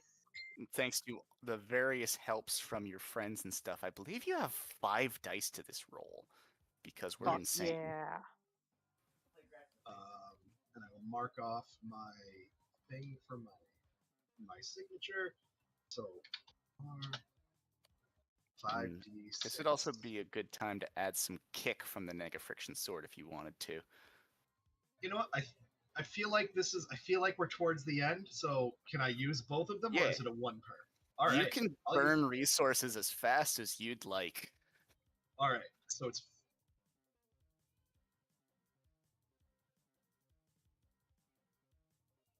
Toss it in die so it gets. Ooh, Hell yeah. that's Nice. certainly a risky maneuver, but we're kids. We got this. Yeah. Hey, All right. So You're this invincible. is 5d6 with 4 kick. oof. Total of 4. Oh. Ooh, wow. It's well, impressive how much the dice are cruel to specifically. Take the highest But roll, hey, right? 4 is a mixed You success. do always take so. the highest, yes. 4 is success, and we will acknowledge that success. Ooh. I'm always of the opinion that mixed successes are the most interesting. It's always yeah. because it always adds some sort of problem back to Exactly. the thing. They make the story more interesting. Yeah. And so, Garrett, this is where I will give you the warning that you are about to take a slam because of what's about to happen. I'll take the Ooh. Acceptable. So, to narrate what was going to happen so that you can narrate how it actually happens, Clive goes under this thing, slams his axe into this telephone pole, and it goes perfectly. The thing collapses down in front of the crab, and well, the crab may have booster jets, but it doesn't really know how to operate the flaps that well. And so the thing, when presented with a semi-immovable object, has no other choice than to become a semi-unstoppable force. The thing's gonna hit the NOS on this jet engine, and this thing's going to smash through this barricade. The thing is pretty banged up, like the shell's cracked in a couple places, and this fighter jet, it's seen better days, but it's still ripping and roaring, and unfortunately, well, it would be unfortunately, but then DJ bailed your ass out. The thing with its speed and the fact that Clive had to like tail back in order to get this cut job right, the thing would have gotten up to you and gotten some pincers around you. Now, DJ, would you please explain or narrate the way in which this doesn't happen because of a sick trick, a slick maneuver, or just a really smart idea that DJ had? I threw that last moment. Oh, that dumbass dropped the fucking camera and just lunges forwards to go grab the camera and just happens to move out of the pin. You just grab the camera. Happens to be as the pin flaps right over your head. See, I like this because it's funny, though I want to put DJ in a bit more of an active position here. That's fair. Of like, DJ directly intervened to help Clive. Yeah.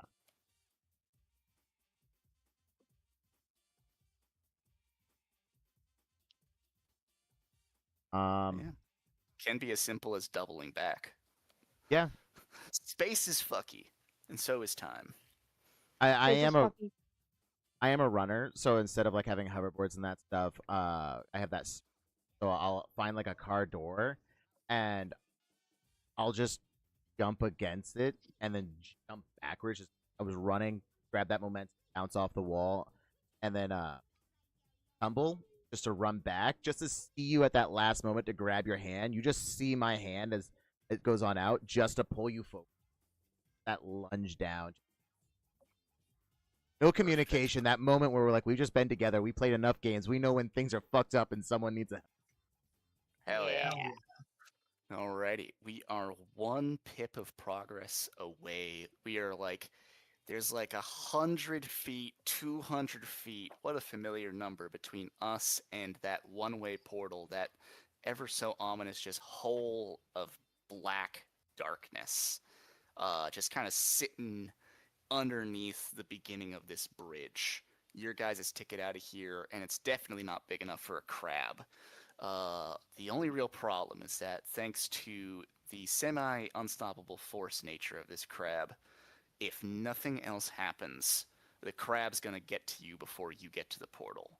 We're gonna need one more ploy to get out of this. Who wishes to do the final bit of this job? I've got an idea. Go for it. All right. Hey, crabs see weird colors, right? Yeah. They're like I shrimps, wanna right? activate the flash patterns on Flash my patterns, jacket. yeah. Yeah, try and blind, daze, etc. Or cause seizures in the dark. I don't know if it's crab seizures, but I don't know, but it's certainly a crab rave. we're gonna really hit the crab rave here. All right. Hell yeah. I will try to And boost I'm- to help you on. Yeah, I'm I have- perfectly happy telling people this is the final roll. Get out of this and Alright. you're golden. Yeah, I'm gonna throw. Remember terminology. Now, Boost. There we go. Adam, I'm I will gonna- say there was 4 kick in that roll. By the math that I had it, I think we're 1 away. Okay, cool. Yeah. I think I tracked right. If not, you can stab me at next fail shift.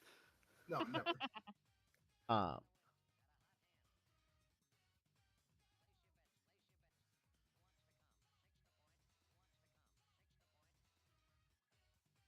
I want to use the last. Does any? Oh, gravity and throw because that negates 500. So once it gets blinded, I just want to take that moment and be like, all right, go to space.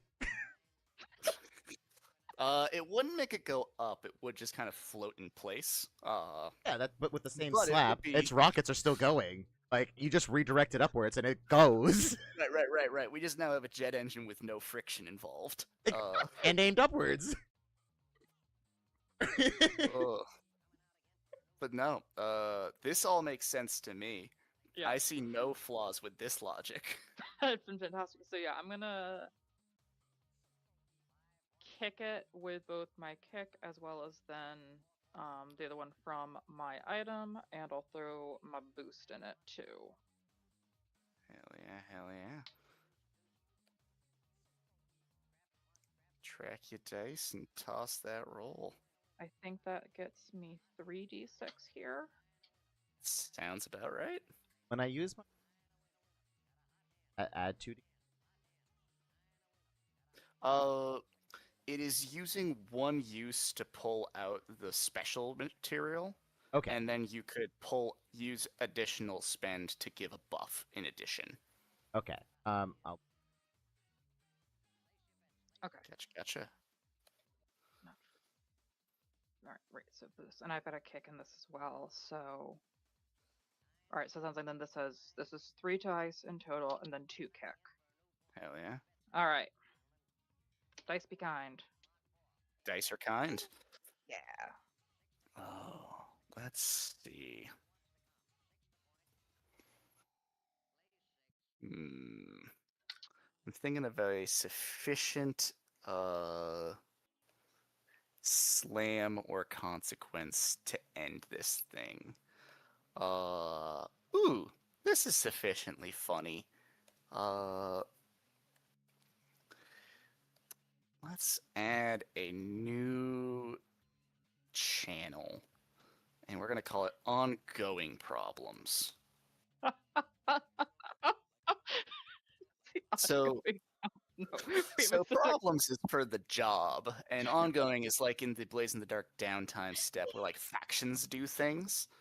And I'm going to start a clock called a pissed off crab. gravity pin. I can now fly around. Fuck! I realized what I just made. And we're going to put the letter C underneath pissed off crab. Oh my- As the trio of you pull off this final maneuver of just dazzling the thing can't see shit, giving DJ the chance to slip back and slap some stickers on the bottom of this thing. The trio of you dive through that portal as the thing just kind of rockets uncontrollably into one of the support structures on this bridge. This thing is battered. This thing is bruised. This thing is pissed the fuck off. It knows it can't get to you through, crab senses, like you do. But it knows your scent. And if you guys find yourselves back on Vastiche, there's a very good chance that this crab may come back again, shall we say. Remove the stickers and it won't. Fantastic. That is that in terms of things, but now you guys will find yourselves crash landing into this wonderful, wonderful junkyard on the edge of town where this portal just kind of dumps you out into. Nothing broken, nothing battered, but certainly a bit of a slam as you land back in, and you can see back through the one-way portal, because on this side, looking at the portal, you can see back into Vastiche. You just see the crab just swing on, blaze on past through the portal as the three of you land somewhat battered, somewhat bruised, but mostly intact, and with some hell of footage. That was sick. My Holy shit, dick. that was sick. I just kind of get out in the middle. Imagine you're going back and forth. That was sick, and I'm like, have a good day. It's our first successful run of the season. Hell yeah. Alrighty. That is the very first job run. And in terms of A, incredibly well played, guys. B, I'm going to say let's get a 10-minute break for like a bathroom break, a water bottle run, and then we'll be back for some downtime recovery. Though before we do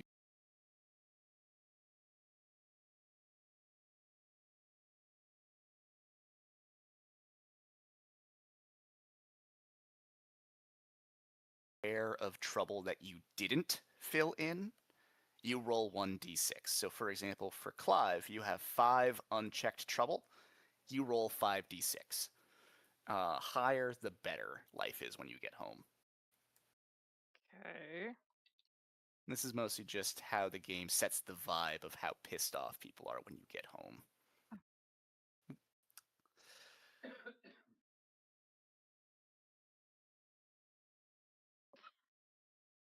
The unchecked trouble. So for you, that would be 66.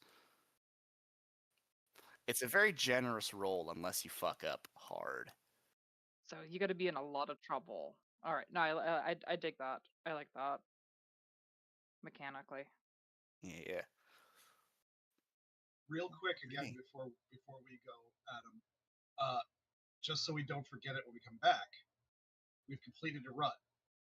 I know on my sheet it says +1 style after runs where you show toughness or focus. Would you say I did that? I'd say you all did damn good jobs at the style requirements for your classes, because that would be hard for you not to do. To give last bits of just start checking the dice rolls. Garrett and DJ both get 6s, so you guys get an easy street. You guys weren't even noticed you were gone, so to speak. Like, you guys got back before curfew. No one was up waiting for you. You guys mark 1 style. Uh, Carrie has a bit of a close call of like you just squeak in just at the mark, like just in the buzzer. You're not in trouble, but actually I was about to say that you do mark 1 trouble because you avoid disaster, but it was closer than it probably could have been. It's close. It was close. It Gonna was have to literally close. gonna have to bribe the younger bratty sibling who saw me. Uh, and so with Yeah. that all, I'm gonna say 10-minute break, reconvene at 9:18, and we'll go over the first downtime action phase. Right. Alrighty, see y'all then.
Hello, hello.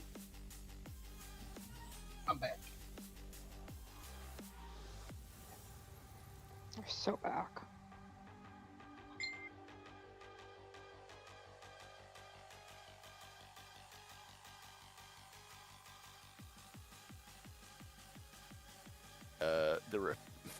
The updates on the Slugblaster campaign that went to the Facebook Messenger group.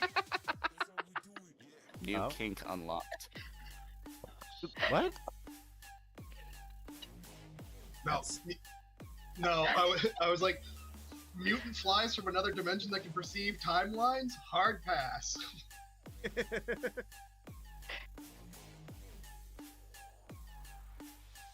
And it can suck out a taste.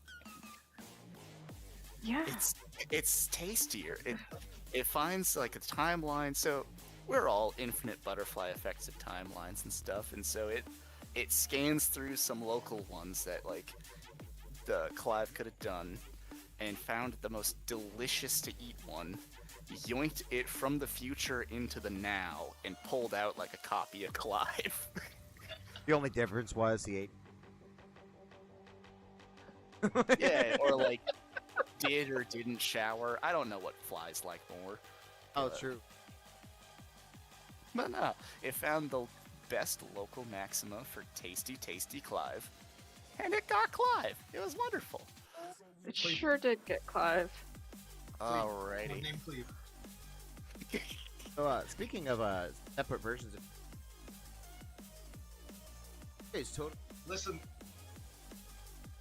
Yeah. I was gonna say, listen, local expert. No, welcome to the downtime. The bulk of what this is to cite the chart in the rules branch. We did the disaster check to see if they marked up too much trouble. Carrie got a little bit extra trouble from that disaster roll, but nothing major happened. Congratulations. So from here, it's the cleanup of collecting your style bonuses, which Garrett already asked about. Clearing slams, which is just clear your slams if you had a super, which everyone did a good job at avoiding supers. And let's see. Shifting the factions. Let's see. Da-da-da. I'm gonna do some minor shiftings here, that being that you guys are going to get a +1 with the Thrashers. The partiers, hipsters, and artists, they value authenticity, aesthetic, and attitude, because this was a wonderful little runge. And I'm going to put a 1 in parentheses in the null range cell. This mostly just for it to go from a -1 to a -2. Some really fucked up thing, like another blow kind of thing. Okay. Like you can't just go from 1 to 2 to 3 fast as fuck. But null range is kind of pissed off at you because you made Curtis look like a dickwad. I mean, Curtis is a dickwad, but you know, Douche. he did it to himself. He's just a douche.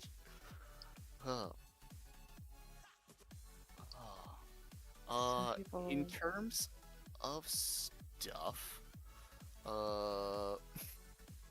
let's check the Neon Disaster tab.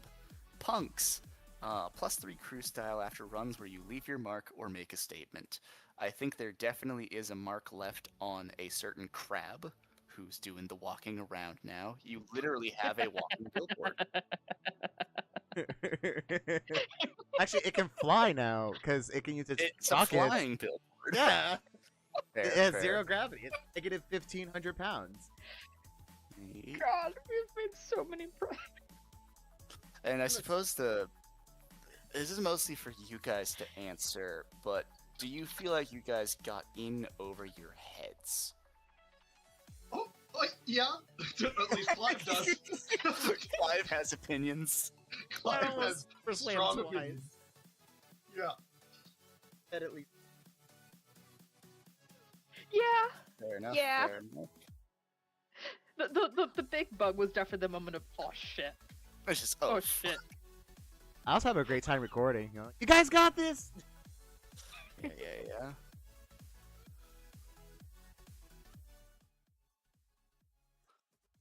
a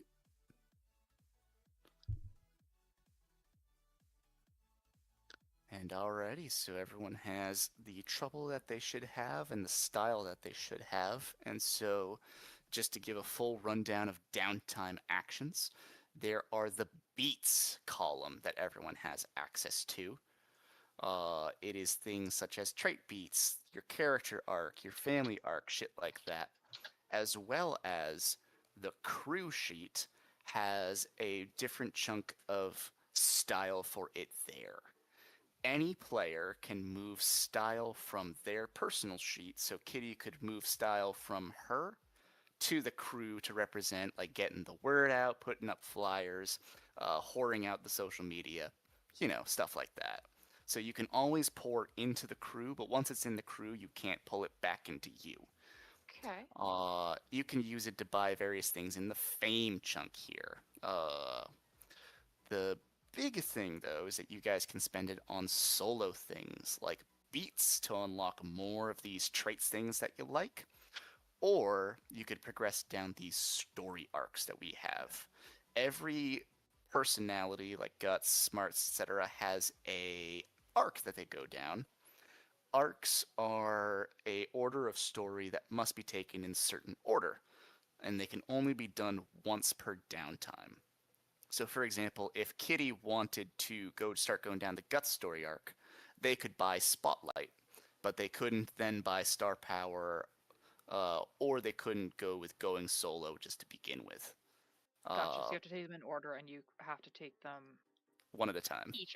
one functionally each episode. Yes, effectively, yeah. There are beats that are repeatable, so down in the crew beats and other beats, these are repeatable as much as you'd like, so you can always just spend a style to please the parents by being good. You could spend like 10 style just finding portals all over this fucking multiverse. The only ones that are limited are the trait beats and the arcs. Everything else you can spam the fuck out of. You can spend style. You can save style if you'd like. You can never have more than 8 style banked, but if you end your purchases with 1 style left over, it's not the end of the world. You just wait till have something cooler to spend it on. Trouble has to be spent though. Okay. So I have a question about that. Yes. Because I have 3 trouble. And the stuff that I have access to trouble, all of it is 2.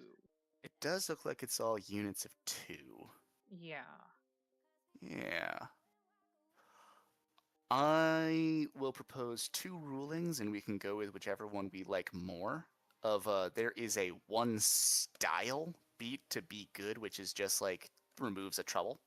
If you want to do that, you could do that. Or Okay. I have absolutely no problem with just like if you're left over with 1 trouble, what are you gonna fucking do? Like, woe is me. We're closer to cooler story moments, kind of thing. Okay. So if Okay. we're like 1 off a trouble spend, it's up to you on that point. If you'd like to spend style to be good and remove it, up to you. If you want to bank it for more fun next time, happy with either choice personally. Okay. Cool. That makes sense to me. Hell yeah. And so this is the point that the author of this game lovingly called buying attention from the game master.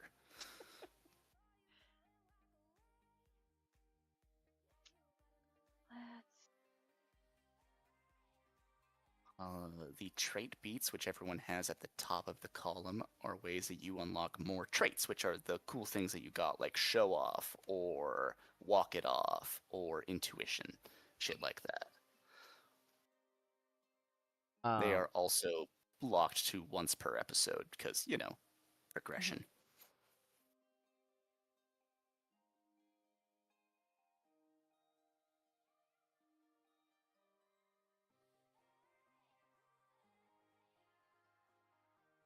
Yeah. Hell yeah. So, Let's start with the heart one, just because this is a good one for teaching other people stuffs. But every character or every attitude has a arc. And in the instance of the heart, this is a story of falling in love with something that's not necessarily good for you. So in the example of the heart, quote, you begin a special relationship with a member of another faction, a teammate, or someone else. Then you get +1 legacy, which is a thing that goes here. And then once we retire our Slugblaster campaign, we check our legacies and our dooms to see how our high points and our low points of the epilogue go. Well, my thought process was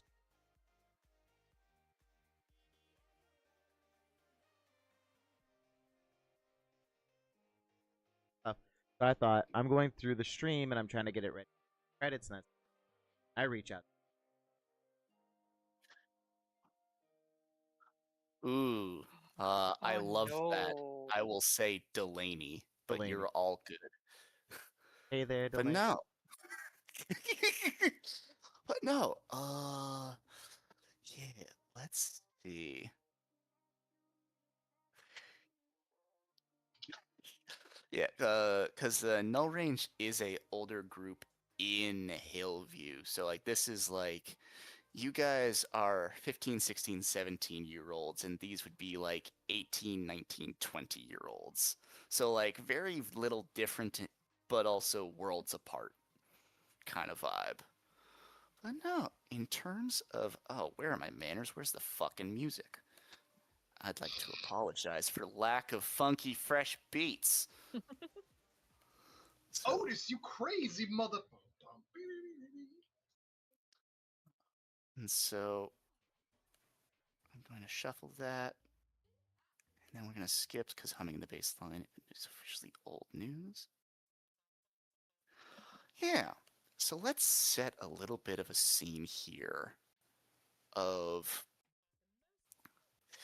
you are getting the work set up on the first ever upload on this YouTube channel. Well, there's probably some like old like voice dubbing, some Mortal Kombat music video shit, but like Something of Clyde in and I terms of do the oh yeah, the classic, but you're getting ready for the first like actual Neon Disaster upload, and you're hitting like a bit of a wall in terms of what the message you want it to be, like how you want to transition from this to that.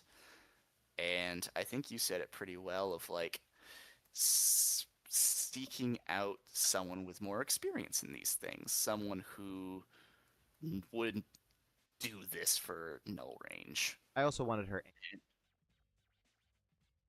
That's an excellent idea, but you can hit her up on the forums and stuff. Like everyone has public information on this. Like, sent her a message of like getting her camera angles and shit, and she's like, "Yeah, we can do that. You wanna? The internet in this town's so fucking slow. It'd take like 5 days. Do you want me to just meet up with you in person and share the files that way?" Yeah, we could totally do that. Off a location. Yeah. You're all good.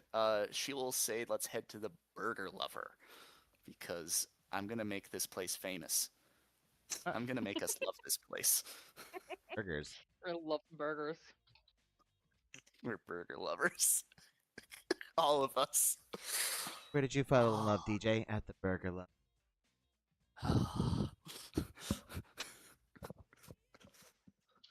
No. Fashionably late as Delaney is wont to be. Sorry, just seeing where the hell that actually got posted. Yes, Delaney, that's the name. You guys get set up on one of the outside tables, just like sharing frames back and forth, making fun of Curtis's fuck up, like Oh yeah. figuring out the exact way to just like make that punchline hit. She's given you plenty of pointers in like how to make a good punchline, how to like tell a joke without actually telling a joke, just by like cutting to the punchline. and just giving you some like, here's how you make a good Slugblaster video. How much attention is DJ paying? Hell yeah, hell yeah. Like they might even get themselves like the reason why they have trouble at home, the fact that they hey, oh, is there a girl in the picture now? And I'm like, go get out of my. Get the fuck away from me. But no. After that kind of long-winded rant of just like the more passionate side of Delaney, like she's very much like that gossipy bitch, but like you can see at least in like hanging out with her in these like chunks of time that she truly loves this hobby, like this lifestyle, like the pointers, the like things that she just loves doing these videos. And that's really coming across in like how she's trying to teach this to you. After like rambling for like 10 minutes on like a info dump, she'll eventually just kind of like stop for air and just be like, but yeah, you guys kicked ass out there. Do you know those guys very well? Oh, Kitty and Clyde, I've known them as long as I can really remember. We've been growing up together. We started up Neon Disaster just recently. That was actually our first stream. Bitchin', awesome, awesome. Uh, you get it. I suppose this is the best way to ask it. And she would just kind of give you like a pretty hard stare into your eyes of just like, why are you doing it? What makes you love it? It's the thrill of the adventure, the being together. It's the crew. I don't care what we do. The fact that we're together. You really like them, huh? I love the adventures and stories that we do together. They're friends. Well, let's not make them look stupid. You understand me? Oh, of course. That's why I came to.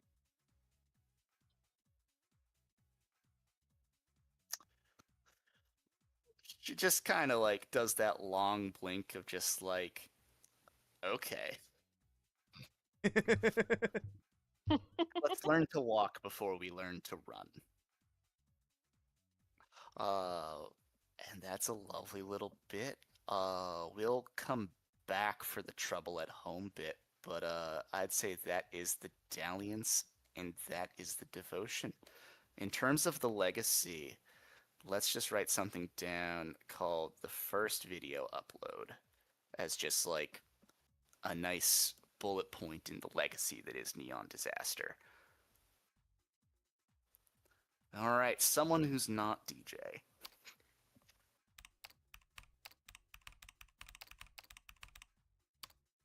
Carrie.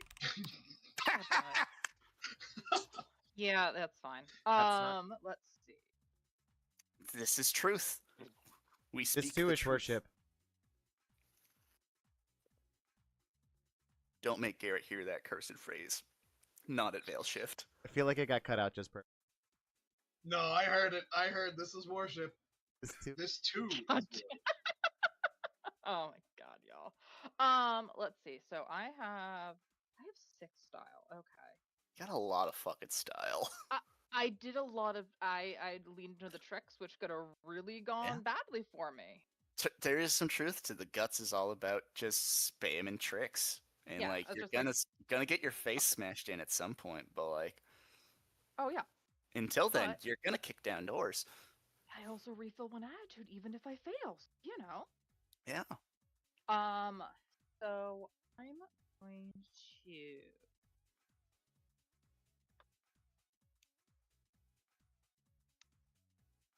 We're gonna do. Yeah, so actually we're gonna do, so I'm gonna do start the guts arc with I guess the spotlight, which is 3 style. Yeah. And then I'm gonna throw, let's see, I'm gonna do 2 style for portal discovery. Hell yeah, hell yeah. Um, and then I will throw the last one on to the crew sheet. Hell yeah. So- So, let's see. Downtime beat for portal discovery. Just gonna triple check that there is multiple places that it lives. And I am correct about that. So, when you do some portal discovery, you're exploring, eavesdropping, crunching data, scouring message boards, etc., just trying to find ways to get places. And how this actually works is that you're going to pick World A and World B, and you're going to find some kind of connection between them. Then we're going to Okay. roll a d6 to figure out what kind of complication there is. Cool. So All right. I'll just post the chart in rolls just so you can get a vibe of what that looks like. Good. Thank you.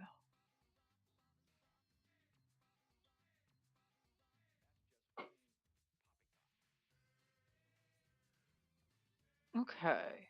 Cool. So let's see. Where do we have? Oh, derp. I was looking at it earlier. The map. Nope. Yes, it is in crew. There it is. Yeah. There we go. It's in crew. Right. So we've I've got marked your dial, by the way.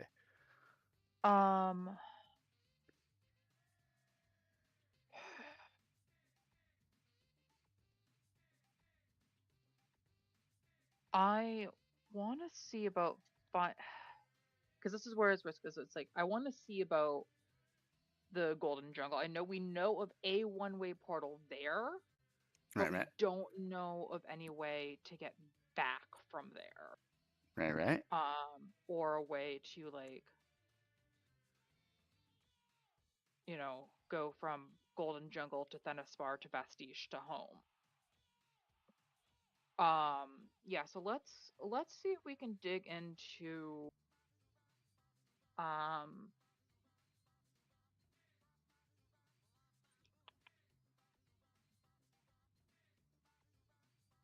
actually let's do Null to Thenaspar. Let's see what we can find there.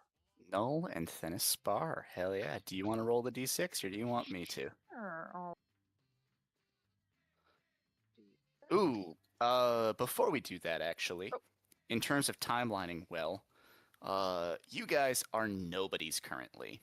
And this means that you have access to 2 perks. You started with one, you can buy the other. You guys could spend 2 crew style to get advanced portal tech, which gives you roll an extra d6 on portal discovery and take the one you like. Oh. And Oh, okay. So if we do that, then actually that would change me from wanting to do Null Thenaspar to Null and Golden Jungle. Yeah. That increases the odds of being able to find something. Yeah. Back. I'll check a quick. Is everyone okay with that spend? But Yeah. That'll mark us down to 5 crew style and advanced portal technology. So you now roll 2 dice and you pick which one you'd like. All right. So. All right. Ooh. And then it was. What was the order of them? You said. I had said Null and Golden Jungle. Null and Golden Jungle. So that is a one-way back to Null. Hell yeah. With a consequence, I'll roll the but ... and we'll see what happens. Is blocked or guarded. Okay. So let's add a drawing because Oh, I learned how to do this last time. Oh yeah.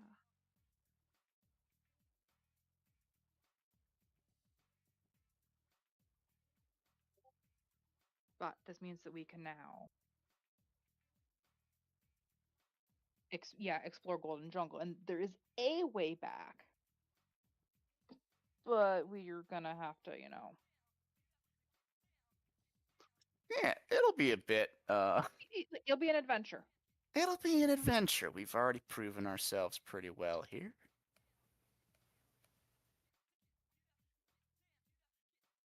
Alright, I'm just realizing it was the wrong pixel density. Shame upon me and my family. And your cow. More better. More gooder. And then I'm going to insert... Oh, I should have done this all as one. Who gives a shit? Who gives a shit? Not me. And we're just going to make that red text.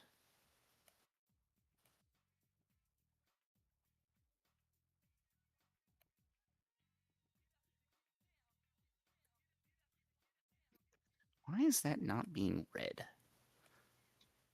Am I stupid? There's a non-zero chance I'm stupid. What happens if I do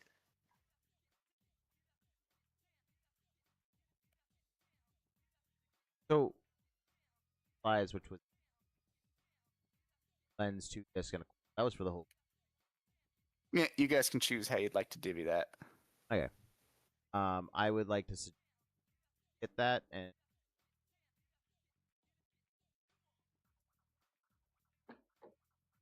I could get wooden portal. That means have a location. So I'm like, I can wait on. We can wait. As well as it is a free action, I believe, to reconfigure any pieces you have. Oh, So if you didn't like, for example, DJ, like if you wanted to disassemble your astral intake, you could get the coil and disc back from that to, like, say, get some collapsible panels or something like that.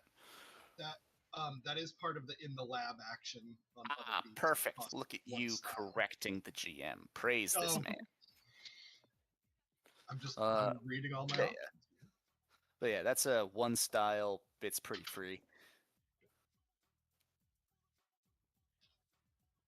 Right. given the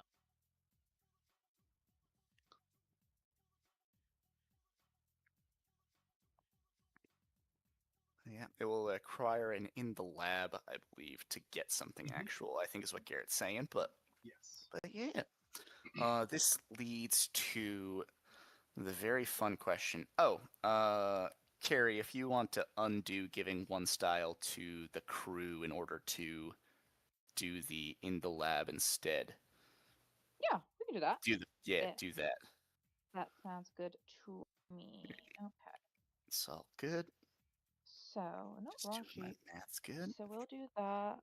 And then we said with the stuff that we got. Just look. It's in general, I believe I put it. Yes, I did. oh, you put it also in the Yeah. And then I realized it was going to get buried, so I moved it. I know me. Okay, is the one lens, one disc will get me the hard light upscaling, which is roll to temporarily augment your jacket with useful hard light ornaments, such as glowing tentacles, giant polygonal fists, or briefly serviceable wings. I love the briefly there.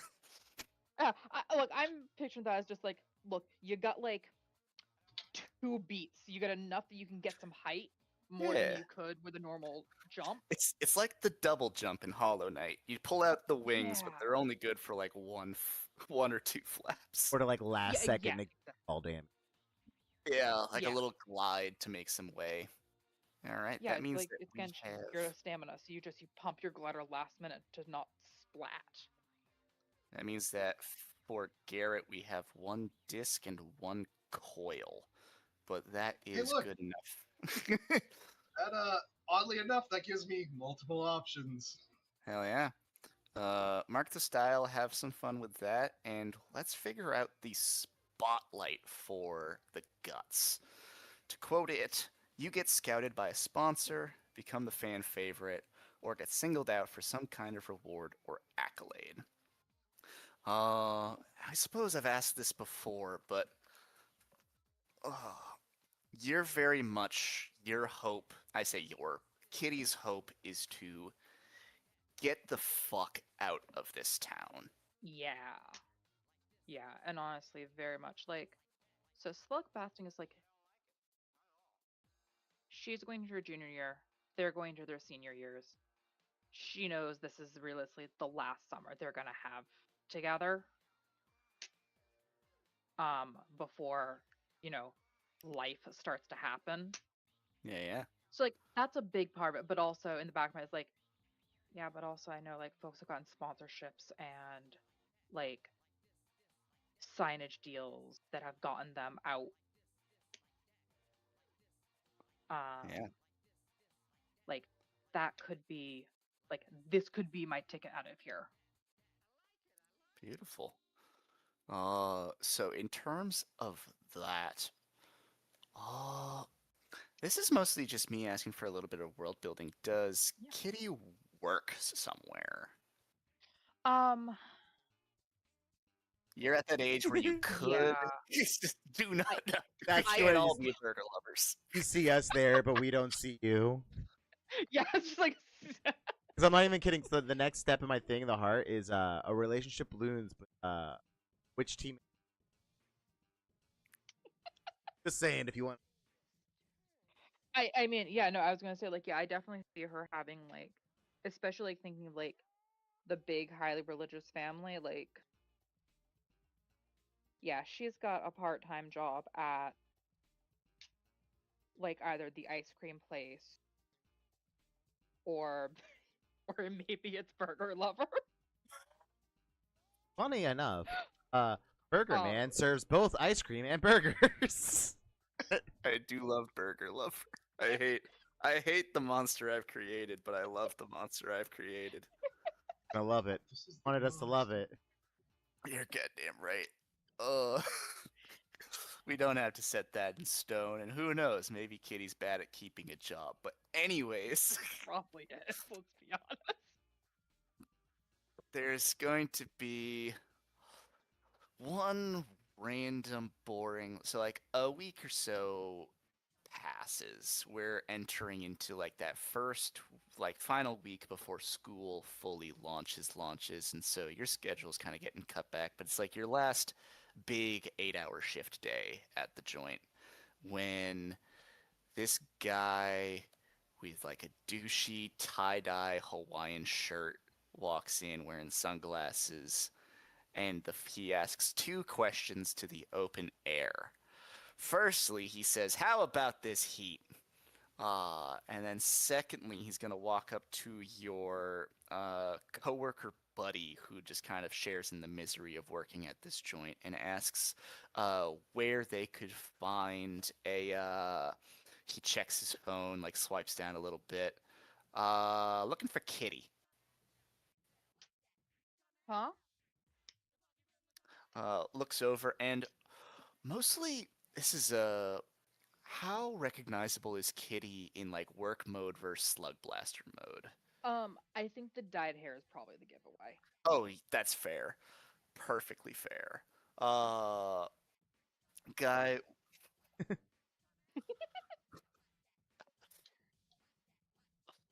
Ooh. Dickwad in tie-dye Hawaiian will walk over, passing you like a holographic business card that when you flip it up, like a little like hologram of the guy shows up, passes at you, and he says, Slater McGinnis, you can call me Slate. Listen, you guys are sorry, where are my manners? My job is to find talent and make sure it's wearing our stuff. Yeah, you understand what I'm saying here? He's gonna say sweetie because I've No. decided that.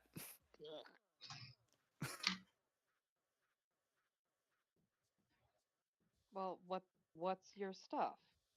Uh, I'm representing Fust. Fust. We love Fust. You have heard of Fust. Fust is all through the magazines. It is the last like real indie sponsor. The unfortunate nature of teenagers is that there's a shitload of money to be made in slug blasting. And so, for better or worse, everyone kind of goes corporate at the end. Like Wilkie's, it's still fun, but like it's all about making money. And hell, even Scramcat's currently getting bought out by Myper. And like Fust is like the last true diehard indies. Oh, hell, yeah, yeah. All right. Well, let me see. What? Yeah. Yeah. So what's gonna happen here, sweetie, is we're gonna get in touch with your family just to make sure we can get a signed consent form. But just keep doing what you guys are doing. One request though. We're gonna need to that he pulls up like a little clip of it of like you like dazzling the salvage crab with like the strobe effect. Is like that jacket thing that you got there. How hard would it be to get a Fust logo on the back center of that? I can program it in. Wonderful, wonderful, wonderful. All right, so we'll be in touch with your folks. My folks will be in touch with your folks. So my folks are lawyers. Your folks are your folks. Anyways, it's been lovely. Keep on kicking ass, sweetie. As soon as he's at the door, Kitty is texting Clive and um Clive and DJ. Fucking awesome. Get all caps back. Just And then Clive's text back is like the complete opposite. It's like all lowercase, no punctuation. Yo, that's real chill. Good for you.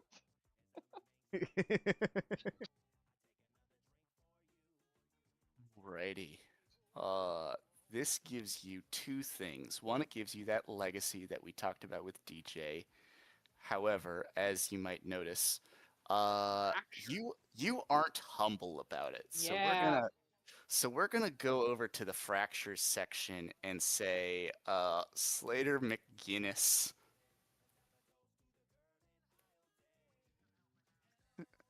Stupid fucking shirt. Just to properly like remember what the fuck this is about. Now let me go check the finer detail on fractures. Alrighty, so your crew has 2 fractures slots. This means that if like a number 2 comes along and fills that up, nothing's wrong. You guys just have some fractures in the group that are kind of like breaking up your unity. There's just things that are kind of off with the vibe. These are big things. Like notably, this Neon Disaster didn't get this sponsorship. The woman who kicked open the door and then strobe lighted a crab is the one that got it. If you guys get a third fracture when there isn't space for a fracture, the group splits. The exact wording on that is if your crew takes a fracture when all fracture boxes are full, you break up. Everyone marks 1 doom, and 1 or more PCs must leave the crew. Reconciliation requires a significant sacrifice, such as 1 member clearing some legacy or marking doom. For you to get back together, there needs to be real change. So don't accumulate a lot of those, but Yeah. it's all good. Surely nothing will this isn't anything, right? Nothing will Fine, get like, between this friendship, right? No. Yeah. We would never let that fortune happen. get in front of our friendship. No. Especially not when it's your only ticket out of this fucking town.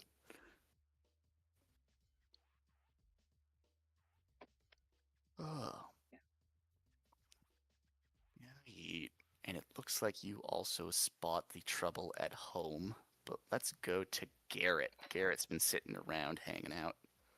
Down the street.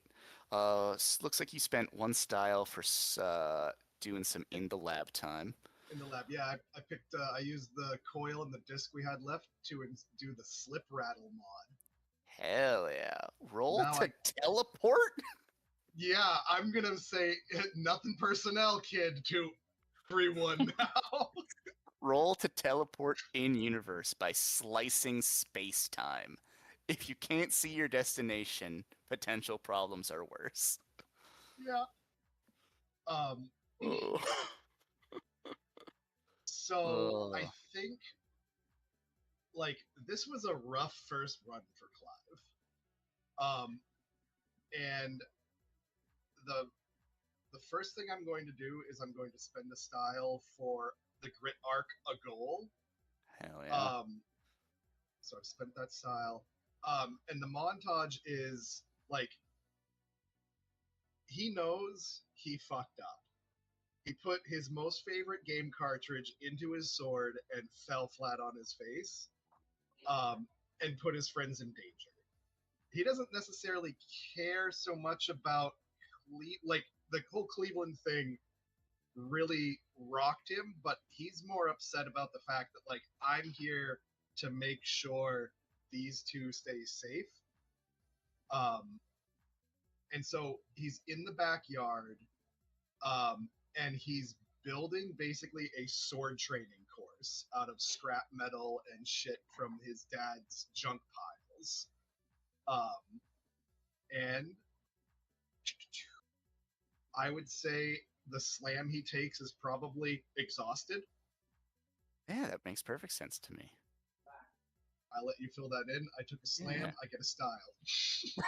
Son of a... It just keeps working. I've built the engine. Everything's coming up, Clive. Everything's coming up, Clive. And then I'm going to spend 2 style for the trait beat grinding, because once he gets that training area done, he's just in there, and he's going to take a skill. So he's spent hours and hours practicing swordplay. Hell yeah, hell yeah. Before I set a scene, are you spending your last style on anything, or? I will. I'm going to spend the last one for being good. To clear. Can I clear just 1 trouble? Yep, it's 1 trouble for 1. Or well, you could clear 2. Yeah, it's basically clear 2. You could just clear 1 if you'd like. I'm all for adding trouble. I would like to clear 1 trouble because I'm going to spend the other 2 for the angst arc. Ooh. Which DJ already helped set up while we were on the run. Hell yeah, hell yeah. So I'm gonna set a scene here. So you've, like, your family's not that well off, but weirdly enough, like, you got a pretty big backyard by the nature of, like, your dad's line of work and just how far out of town you guys are. You've gotten this whole, like, thing set up of, like, dash through here, duck through, like, a spinny little thing here, and that last bit that you've, like, set up right at the end is, like, a gauntlet of, like, pendulums, and your whole goal is to try to use that slip rattle to dash through at just the right time that none of the pendulums, like, fuck with it. The math of, like, trying to slice through time is hard. And if there's, like, the slightest bit off, you're gonna land on your face, you're gonna jump too short, and you're gonna hit in the face with a fucking rod. You're getting really fucking good at this. You're trying really, really hard. And right at the end, and you just kind of set this up as kind of like a joke thing, but right at the end is like kind of like you needed something at the end distance to focus on for like the getting the math on the slip rattle right. And so it was kind of a bit at the time, but you ended up cutting out and spray painting up a little thing of Lavos. Yep. And this particular scene You get through everything else perfectly, jumping over like a little sweep trap, dashing through the obstacle course, and you get right to that end. And all you gotta do is land that slip rattle jump, and you can land right in front of Lavos and save the day. And once again, you're gonna fall a little bit short. You're gonna get the timing off just a little bit, and on that very last pendulum, that little pendulum is gonna just slam you right in that face. Yep. And this is when Oh, fuck! this Oh. that's where a little bit of that anger kind of gets stuck in you, referencing the slam here, or the angst arc here. Just kind of like you you're trying your hardest, and you know that, like, you're bloody exhausted, and it's just not quite good enough. And I think only really you can truly understand just how frustrating that is. But that's not to say that others can't notice. Yeah, I Who think would you like to notice? I mean, DJ was already planning on coming and checking in with me anyway after the run, so I think it is DJ That's the moment. because Kitty's working. Yeah. Yeah. Fair enough. Yeah. That makes sense. Gonna add Black Eye to the slams, which Hey, I think gives gives me you a another style. fucking style. This engine's funny. And well, I'll deal with that after the moment Yeah. with DJ. Worst case, if you just leave a style for later, there's nothing wrong with that. Okay. So, fuck, uh, fucking Rod, man. Like, I mistimed the jump again, and it's so fucking hard, man. Like, oh, Hitting it.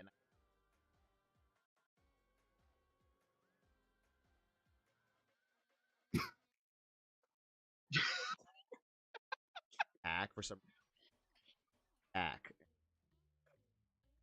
Zach Daniels cooling pad. yeah. Clive takes the pack and like just smashes it into his face and says, "Oh, fuck that." But I'm not getting it. I'm not getting it, DJ. Like, this is this. I've lost count. You know, I'm bad at math. So why I'm even trying to do this is a little bit beyond me. But I just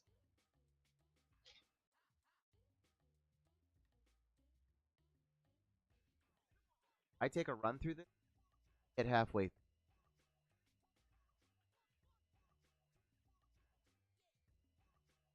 Built this. Looking around, I'm like, you built this all in like an afternoon. Like, I was just Wait going a through minute, videos. This man made a Saw dungeon course. Like, This man made some Saw shit. I start hyping you on up through it all. I'm like, look at this freaking thing and the engineering on this. Like, dude, you're cool as shit. Like, and you're jumping through this shit right now. Like, you got a black eye. Oh no.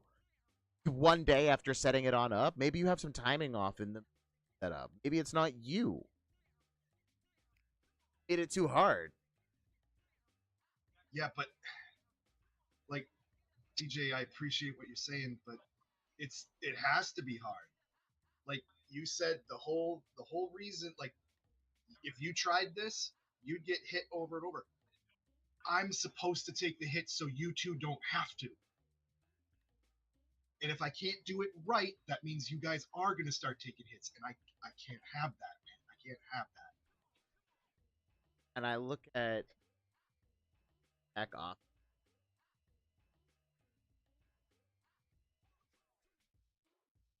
I don't want you, any of us,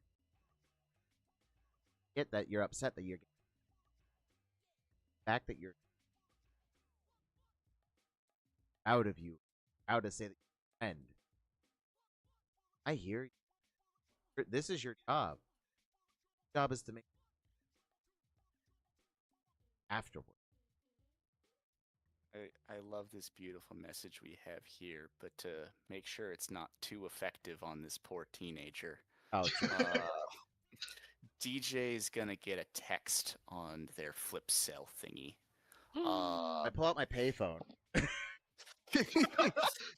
Oh, hold on, let me get my pager.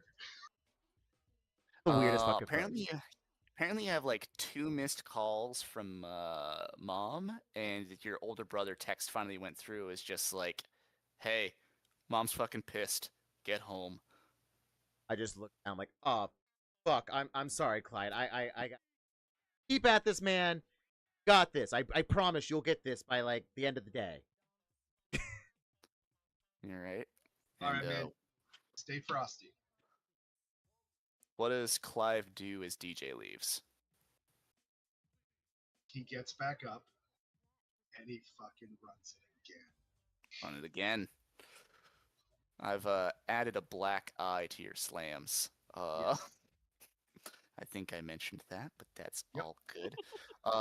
We cut to Heart, and as you can tell, I pulled back the Trouble at Home. That has a second bit there of pick a teammate who notices. I'm going to have a little bit of GM fiat there. I'm going to pick that. Just because I think there's a way that this works out pretty beautifully here. Let me just go refresh my memory on... Yes. Perfect. So yeah, DJ busts through the front door to the house, and your mom is just kind of sitting at the island in the kitchen with a coffee mug, just very clearly distraught at something.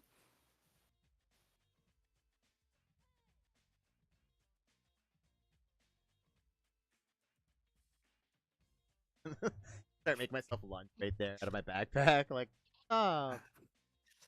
She's like, hey, your phone's off or whatever. You weren't getting my calls. I was worried about you. I went out with Neon Disaster. You were safe. Relative. Watch our... She's like, oh, this string flips over like the pad that was in front of her and shows like a behind the scenes blooper reel that like it was Delaney's idea to like post like a second bit of stuff. Like you didn't want the Clive getting hickied in the main video. That's too awkward. But Delaney said that like it would be too good of content to not put in like a second video. And you weren't certain it was the best idea, but it came from Delaney. It made sense. Yeah. And so she flips around this like tablet and just shows you like the clip that you recorded of Clive getting grabbed, hickied, and then Cleveland just getting yoinked out. And she's just like, is this what you're doing on your free nights? No, okay. So that creature was a one of a kind, weird situation. We're not expecting. Wanted to close larvae, eggs. Weren't expecting that. Not to mention, like, I've really that, you know. Hey, knock it off! Actually, that's one of my brothers. Fuck off. I'm sorry. That is Josh yelling at a cat. Oh, phenomenal. I just start rambling. Yeah. Your mom knows when you're about to start rambling and just gives you like a supportive hand over like on yours just to like slow you down. Just like shh. The walkers will decide what Clive does. I've told them about this. I felt they should know that this video existed, but I You're so close to graduating. You're almost valedictorian. Did you know that? Yeah, but them. Kitty just got sponsorship. Yeah, but uh, great for Kitty. But what about you? Figure it out. She debates if she wants to have this argument for the fifth time this summer about like what comes next. But she's just like, just promise me that as you're doing this, that the grades don't start slipping. Okay, honey? Valedictorian. Yeah. And the contract is bound. Uh, this is where we would note that like someone else takes notice of this. But we're going to cut instead to Catherine's house. Oh no. Oh no, full name. Oh no, you're in trouble. And this is a very weird question, but follow me through it. If say your younger sister caught you sneaking in after you were supposed to be home already and then told your parents, would this be a shouting match between the parents and a parent and Kitty, or between Kitty and the sister or like the younger sibling? Ooh.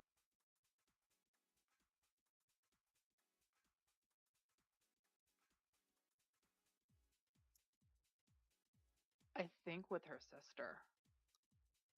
I think with the younger sibling. Yeah. So, in terms of like the bullshit, your father is very sternly disappointed that you would be doing this heinousness because like your parents are pretty well in with doorways, the religious Yeah. group. Yeah.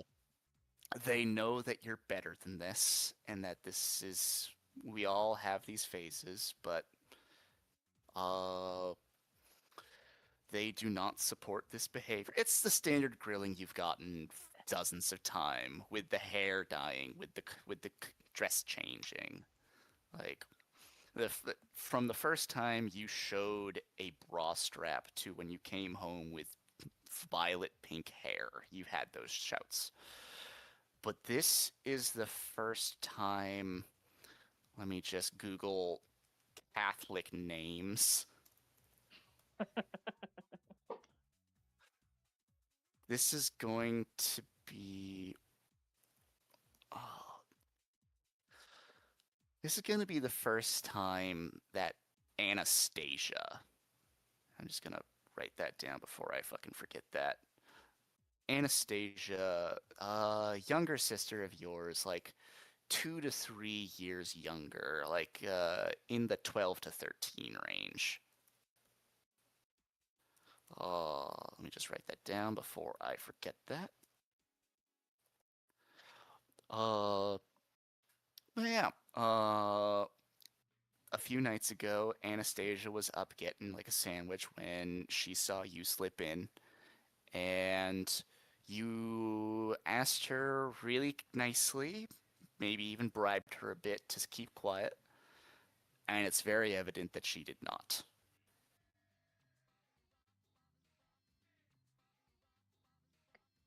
Anna, what the hell? Like, why? You know, Why did you have to go? you know, you know that Pastor Brian wouldn't approve of these things. And this is the exact moment I decided that Anastasia has gone full programmed. Oh my fucking god! Really? You're gonna?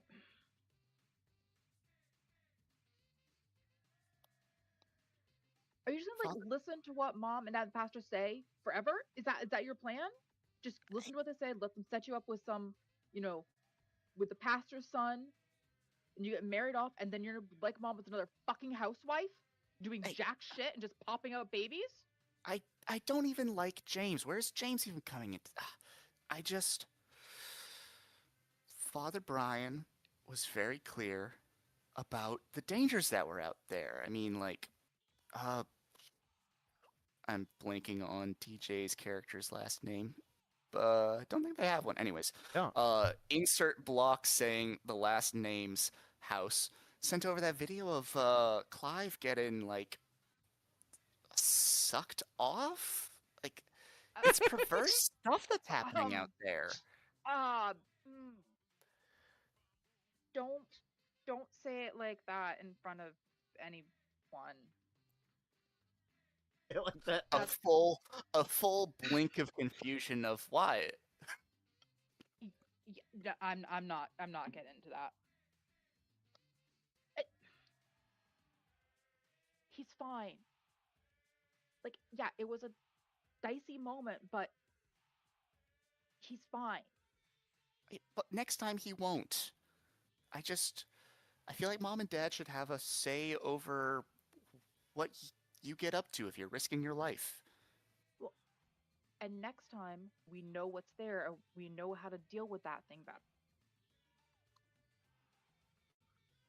Listen, like, I'm sorry. Mom and dad should know where their kids are. It's like that TV ad. It's 8 o'clock. Do you know where your kids are? And they didn't know where you were. Yeah, Like, because I don't want them to.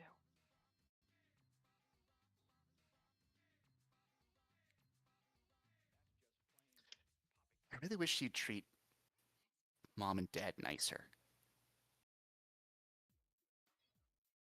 Maybe they should start that. Alrighty. So this is where I will reveal my grand machinations. Where do DJ and Kitty go to blow steam? Where would Please? each of them expect to be alone to vent at unfortunate timing? Well, it's the same night kind of vibe. Loose vibe of I've made an executive decision of pick a teammate who notices, and I want to. We have a good narrative with DJ and Clive of like the you don't have to hurt yourself kind of thing. We have a fun little narrative between Grit and Guts in that Guts is succeeding where Grits is failing. We don't have a great current thread between Kitty and DJ. And so this is me Grain attempting to inject one of those. location. The grain we Ooh, load. Oh yeah. Yeah, that makes sense. perfect. 'Cause, like, no one's gonna beat the fuck out there. I fucking love dice rolls, just figuring things out. Yeah. Yeah, Oh wow. gotta love a Nice. hefty. I want to get a metal die, but I don't want to ding my fucking table every time I roll. Bill. That's why you get a book you don't care about. I really you. It's not. But no.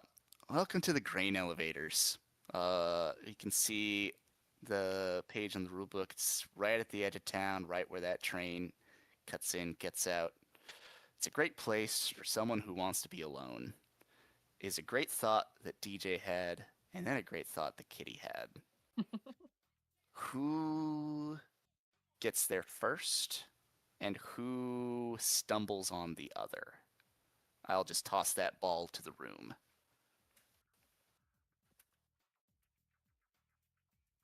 I see Kitty storming out of the house basically as soon as she and Anna have had that argument. Yeah. Yeah. So I'll ask Carrie, What does Kitty get up to just blow off steam? Is it like practicing more tricks? Is there like a boxing like bag in the Um, corner? so she is up there or somewhere that she thinks no one's gonna bother her, and just has the Walkman with the headphones just going, just with the music blasting to try to lose herself in the music and forget the shit show that's back home. Yeah.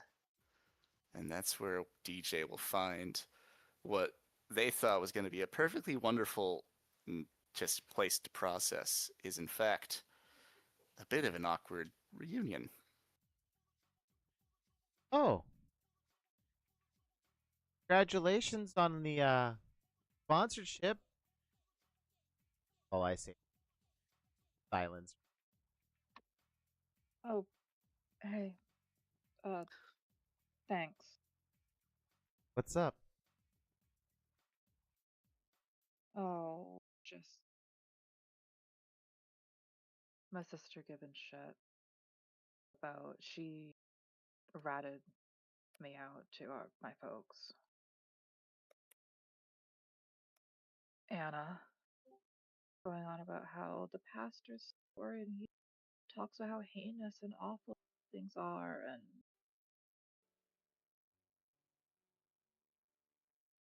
yeah,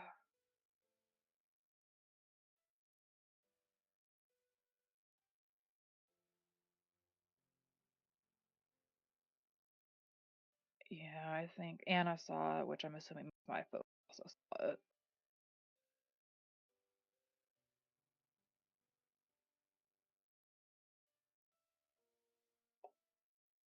I mean,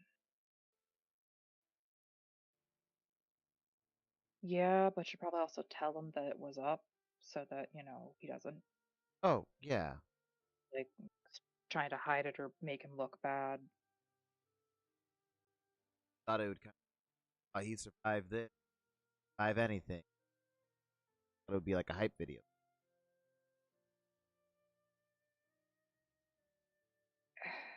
I mean, maybe if we had more stuff up, but like kind of just made us look like idiots.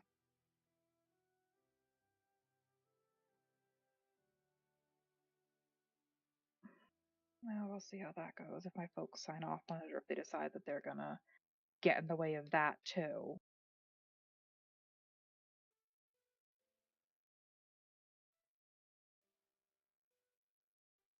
Yeah, I mean,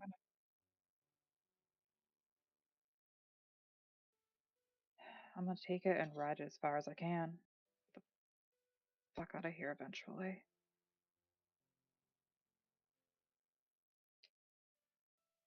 I mean, it's not like I'm gonna be gone forever, and like you and But you're gonna be gone after this year. I mean,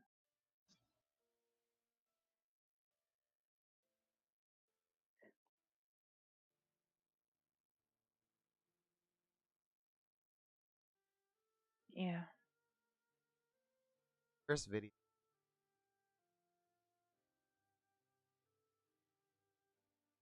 yeah. I mean, we're getting attention. Yeah, That's that's good, what we want. right? That's what we want. We're here to make them. Yeah, yeah, Fuck it to them. fuck it, yeah. Wanted to get out. Figure it the fuck out. Right now, we've got this time. Let's make our mark. Yeah, got time. Use the time while we got it. Yeah.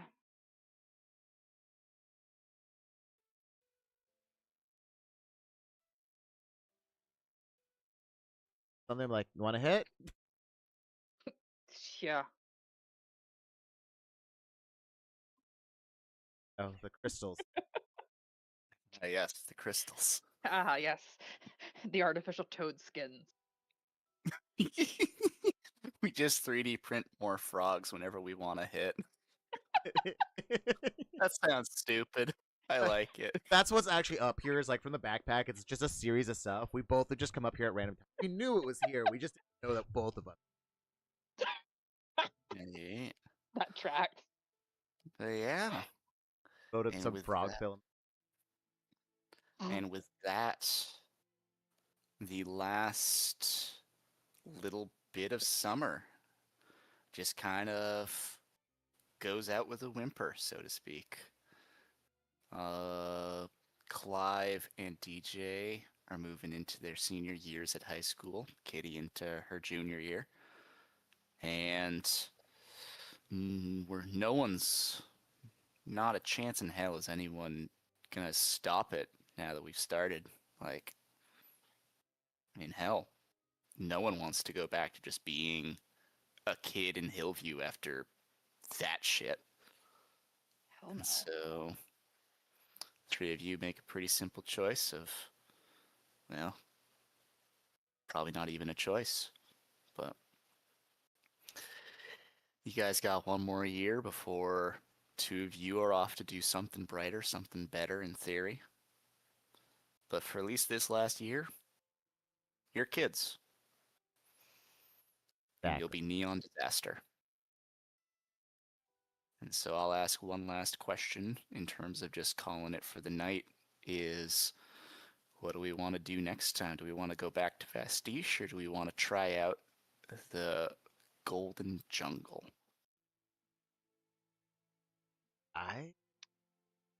Jungle sounds. Let's go check it out. Yeah. I mean, there's a lot of cool shit up on the wiki about it. Let's go see something new. I've also Give me Gundams or give me death. Fair enough. I want to kick flip off a giant robot sword. That no, if would I be could epic. find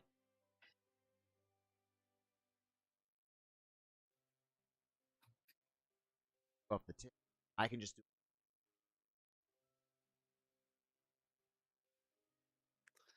Oh, that'd be dope. Yeah.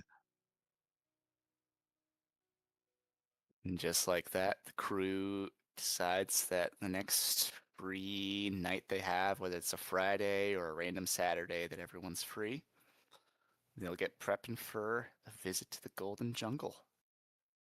Hell And yeah. that is where we'll end for tonight. Awesome. Only